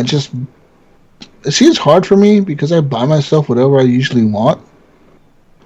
So when it's my birthday, like, it's really hard to, like, when somebody asks me, what do you want for your birthday? I'm like, I don't know. Well, as an adult, we just tend to buy ourselves whatever we want. Xbox shit, video game shit. Like, they're like, what video game do you want? I'm like, there's no video games coming out in June. I'm sorry. There just isn't shit coming out in June. I wanted to watch E3 in peace. That's what I want for my birthday every year. Legit. Because my birthday is like right before or right after E3. So, like, I just want to watch E3 in peace and do that. Yeah. I think, like being a married man, it's not about me, right? So one of the cool things I think is, when you talk about games and stuff is that's like the one time I think that where it'll be, hey, I want this game. Well, it's your birthday, go ahead. It's just, there's no argument there. It's just like, yeah, I get the game that I want. No arguments, no fuss about it, man. Just buy it. And one of the things I'd say I reserve for myself is basically, hey, it's my birthday. I'm going to game and chill. It may not be on that day, but whatever that weekend day falls on, that's for me, and that's where I want to game. Yeah, same here. Like, yeah, just do your own thing, man. Yep. Yeah, as an adult, like Mayo's right, we just tend to buy ourselves whatever we want, and that's the truth. Like, I don't have to ask permission from nobody to buy something. Like, as long as I have the money to pay for it. Yeah. And I have enough money to cover my bills, I should be fine. So I just buy it. I want this video game. I'm gonna buy it. I want this. I want to buy it. I want, whatever the fuck, I want to buy it. Like next year, it'll be a treat, I think, for my birthday because it's going to be right after E3, and I think next year's E3 is going to be the generation reveals of the next consoles and shit. So some pre-ordering will be going on around that time, I think. You know what I mean? Yeah. We're pre-ordering next Xbox or next PS5 or whatever. So yeah. And hopefully, I usually get that. That's when my kid gets out of school. Is that that E3 week? So that's late. Jesus. No. So yeah, it's So when is E3? It's on. Is it the second June. week? Isn't it? It's the second week, yeah. So it's not right, the first week. Because it's usually that first week that we go on vacation.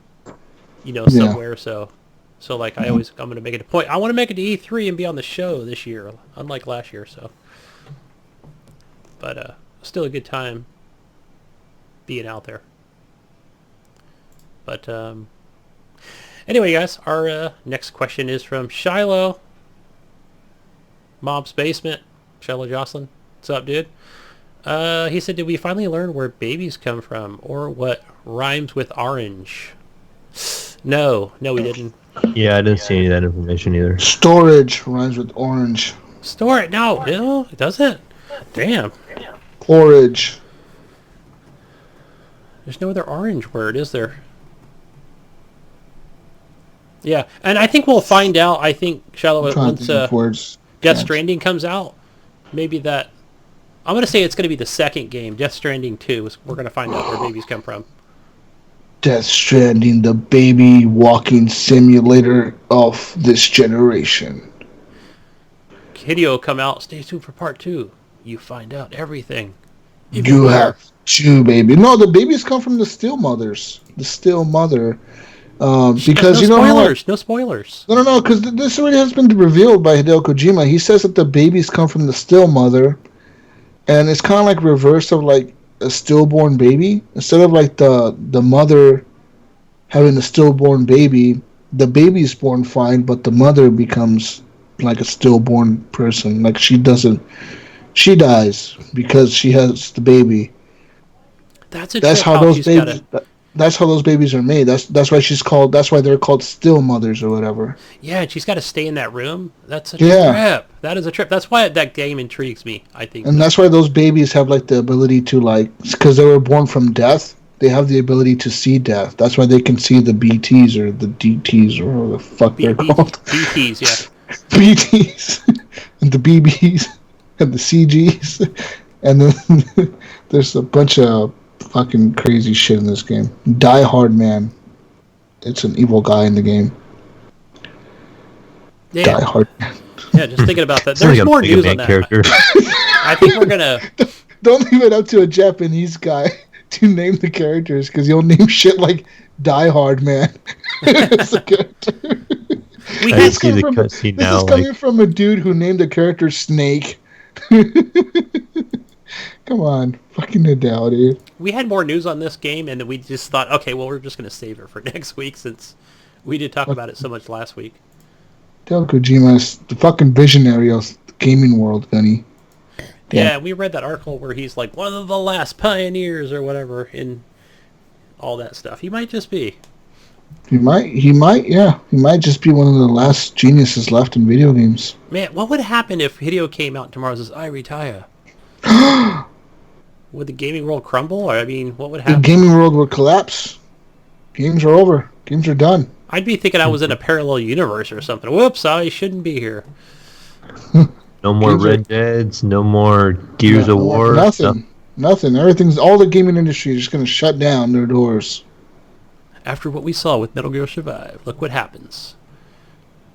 But see, Metal Gear Survive wasn't Hideo Kojima. I know. Metal Gear Oh, yeah, Survive that was a Konami. stupid joke, but I'm, like, yeah, see what happens after he leaves. Yeah, Yeah. We get Metal Gear Survives. shit goes to hell. Yeah, we get some shitty games when he leaves. Yeah. Yep. He's the future of the gaming world. All right, we got a message from somebody. Mr. Oh, shit. Gibson. Gib8777. He wants to know, why did we steal his clothes and leave him to get arrested? This is at Area 51, by the way. This is what he claims, that, we stole his I don't clothes, know. left him I to don't get know who he arrested, is. not even bail him out. I don't know who this guy is. Yeah. Who is this guy? This is Gib8777. I don't know. I don't even know if that's a listener. Is that a real listener? I think he's asking us, like as us, and he's calling us assholes. He said he's now stuck in an ICE jail with no passport because he's Canadian, fuck. by the way. He's going to get What? deported. He said he left Yeah. it in my Jeep. I don't know. Did he leave it in the Jeep? I didn't see it I either. don't remember anybody from Canada in the Jeep. No, I didn't. I didn't see any. Anybody outside of the U.S. and in the Jeep with us. Yeah. You know that rest You know what stop? he's talking about? That rest stop. On our way back, there was like that rest stop in the middle of nowhere Yeah. that was just out there by some tumbleweeds. I think, well, if somebody actually went out there and looked behind it, they might find a passport, but I might have saw one. I'm not sure, but I don't know. yeah. I'm confused. Yeah, I Good thought luck. he was, Good luck to this. I thought he Gib got a guy. ride back, or was going to go to Vegas and get the plane. I don't back know to who you're Canada. talking about. So good luck to him. Good luck to that guy. Yeah. We don't know. Yeah, that wasn't us, man. You Got posted in the wrong group, dude. Yeah, wrong group. Anyways, I think he got in the wrong Jeep. yeah, I think you got the wrong Jeep. Yeah, mine was the red one. Maybe. Yeah. He's probably riding the blue one. Yeah, that was it. So, oh, we love you, Ryan. We love you, buddy. We're sorry. We really are. We're sorry. How about that? Does that work? Sorry, eh? Anyways, We're going to start a Patreon soon. We'll let you know next week. Free the A Gibson. GoFundMe. GoFundMe for giving 77's lawyer fees. I'll send a letter to ICE. Tell them Oh, you shit. got the wrong man. Anyways. This comes from Mayo's friend, Snickers. I just call him Snickers. I've been watching him stream a little bit. Playing some of that Apex and some other games. Nice. Since I'm off Mondays. This is directed to you, Jesus. He wants to know why you hate Steam so much. Are you just jealous? He said, are you just jealous of our Lord and Savior Gabe? Ooh! Shots fired from the PC Master Race. My Lord and Savior Epic guy, Tim Sweeney, is way better than this Gabe dude, okay? My people are the chosen people for gamers. You're part of the forest people, aren't you? My people are the righteous ones when it comes to gaming, okay? You people, you old faith people from Steam, you guys are done. Your cults, your peoples are over. But us people, we're looking out for the community. We're trying to help you guys, the consumer. You peoples don't give away free games. Our people give away free games. Shots fired. Oh. Our people are helping the gaming community by giving away free games and buying Forest. When's the last time Gabe bought a Forest to save it, huh? You know what, though? Strangers in white vans give away free things, too. Nice, yeah. Ice cream trucks give away free things, yeah. Yeah. Where does that end up? Where do you end up there? You end up with the free ice cream. Right. If you look like Jesus. But what if you look like Gunny Cheap over there? You might not end up with free ice cream. You might end up with a free ride. Hey. You people and your Gabe Lord and Savior can go fuck off. Tim Sweeney gang for life, son. Represent. There it Epic is. Games. Epic I'm life, just glad I have a podcast I can hide behind now. Cause I just like, I'm doing it for the show, guys. Follow me to the forest. Sweeney says. Yeah, Mayo's over here buying Epic. All this shit Mayo talks about Epic Games. He buys the most. He's the one that's bought most shit on Epic than all of us, Gunny. You know how many games I bought on Epic, Mayo? Not zero. Oh, but what about Borderlands? Borderlands I bought on Xbox. See, I'm an Xbot. Well, that's fucking true. You're right. I am an Xbot. Uh-oh. Mayo's over here buying all the games on the Epic Store. So I bought where it remains. How many have you bought on there now, Jesus? I bought Rebel Galaxy Outlaw, and I bought Borderlands 3, I guess technically, but it was from Green Man Gaming. Oh yeah, that we're gonna do. Are you redeeming it on Epic? Okay, whatever. Then I redeemed it on Epic. Okay. So 2 games, and how many have you bought, Mayo? Like 10? No. Yeah, right. Maybe your son. You could have a whole. No, that's his excuse. His son. Yeah, right. My son's buying these games. I think it's 3. I think it's Heavy Rain, Borderlands, and Tetris Effect. I think. Oh, yeah. What's up now, buddy? Yeah. I know. I'm like a whole 33% higher than you right now. Yeah, that's a lot % higher than me. You're helping build that. For all that shit talking you did about Sacred Steam, Forest. Sure as hell are supporting them. Epic sucks. I'm never gonna download Epic. And now look at you. You got 3 games on there. Doing it for the show. I think you need to tear down that Lord Gabe poster on tear your down wall that right now. Tear down that poster. Put up a Tim Sweeney poster. Burn your Steam shirts. You can't see the one I have in the background back there? It's like a whole bunch of trees. It looks like a little forest. Is that in his forest? You take a picture of his forest? Yeah, it's an aerial shot of his forest over there. Delete your Twitter account right now. Mr. I love Steam. I got like a whole background of everything on it. Steam logos. Fuck your Steam. It's all about Epic. Epic is the future of gaming. That's right. Yes. For now, until Stadia comes out. And Stadia is going to be the future of gaming, but that's like in a month or so, so we're still got time to wait. Yeah. So. We're not. By the way, we're not raising that banner quite yet. Stadia's Founders Editions have been sold out. Again, I know every time I look at that, I'm like, should I pre-order?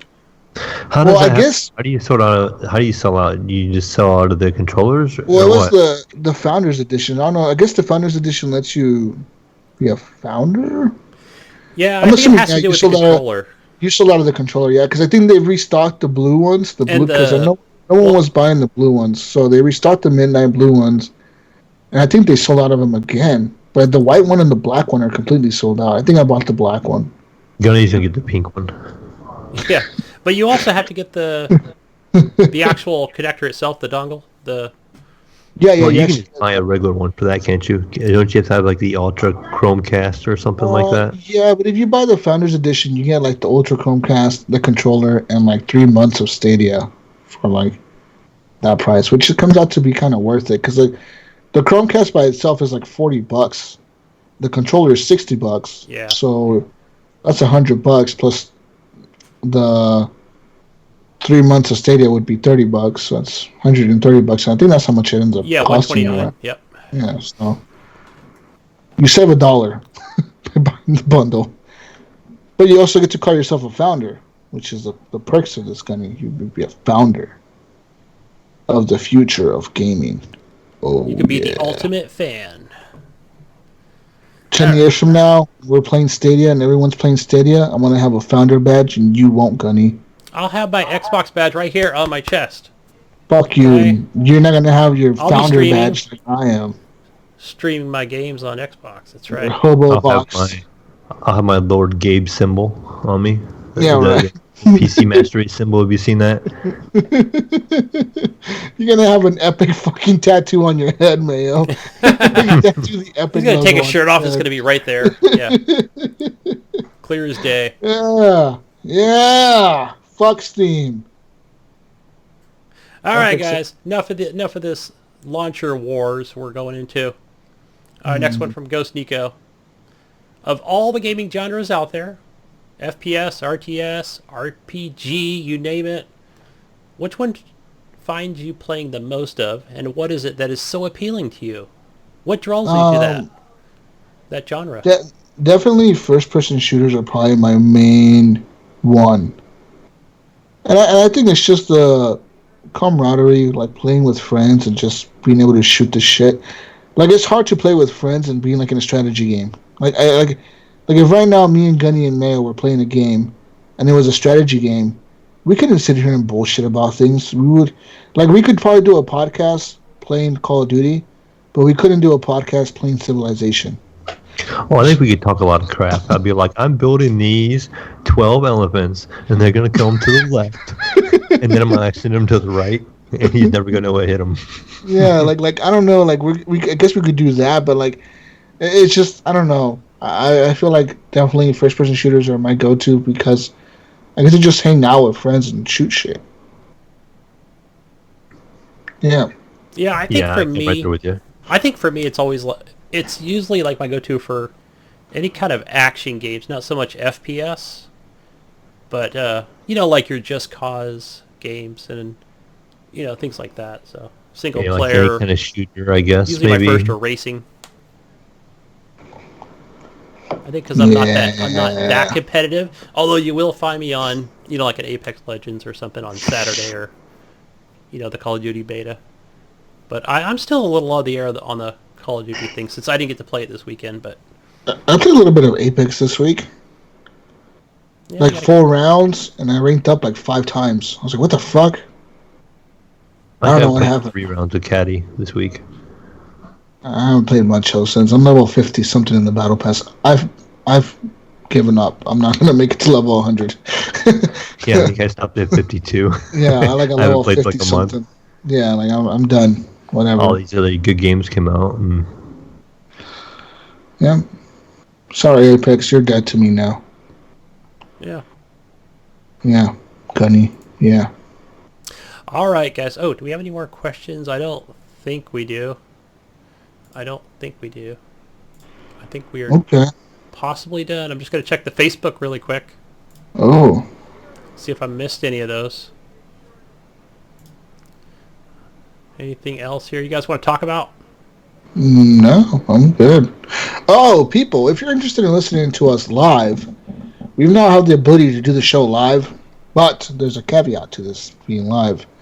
So you would have to download the Podbean app, so you can listen to us live on Podbean, or go to the Podbean website or our website, horriblegamers.com.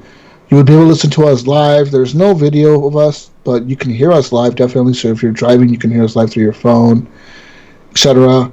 And you can actually have the ability to call in. So it's interesting is this new thing by Podbean. They're trying to bring live podcasts to their platform, I guess. And we were chosen as one of the podcasts to test this out.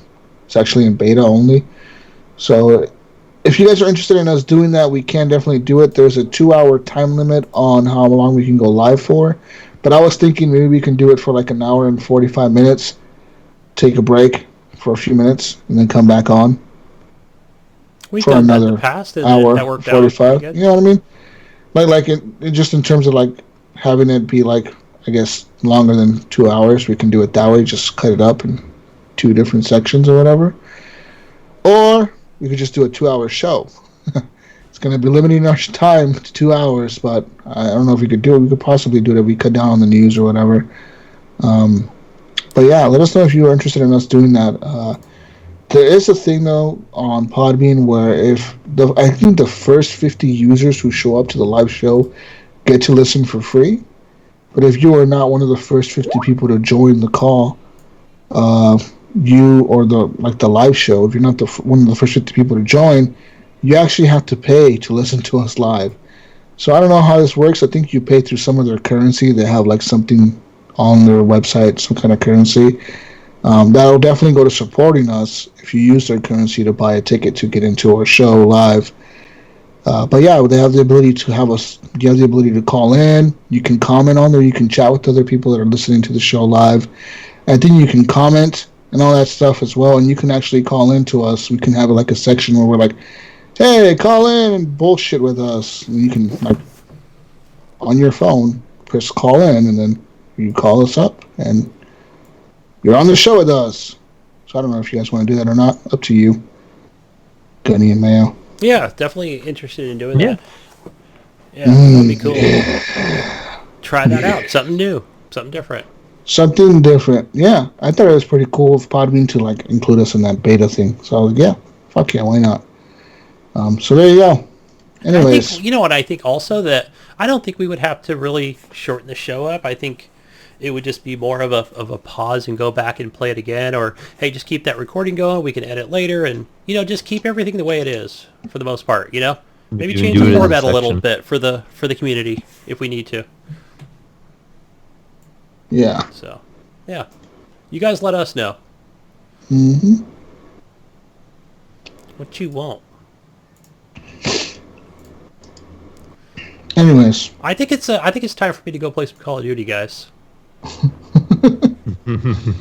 All right. Well, what do we do now? Are we done here? I think you just go with what does Gidget Lynn say? Jesus.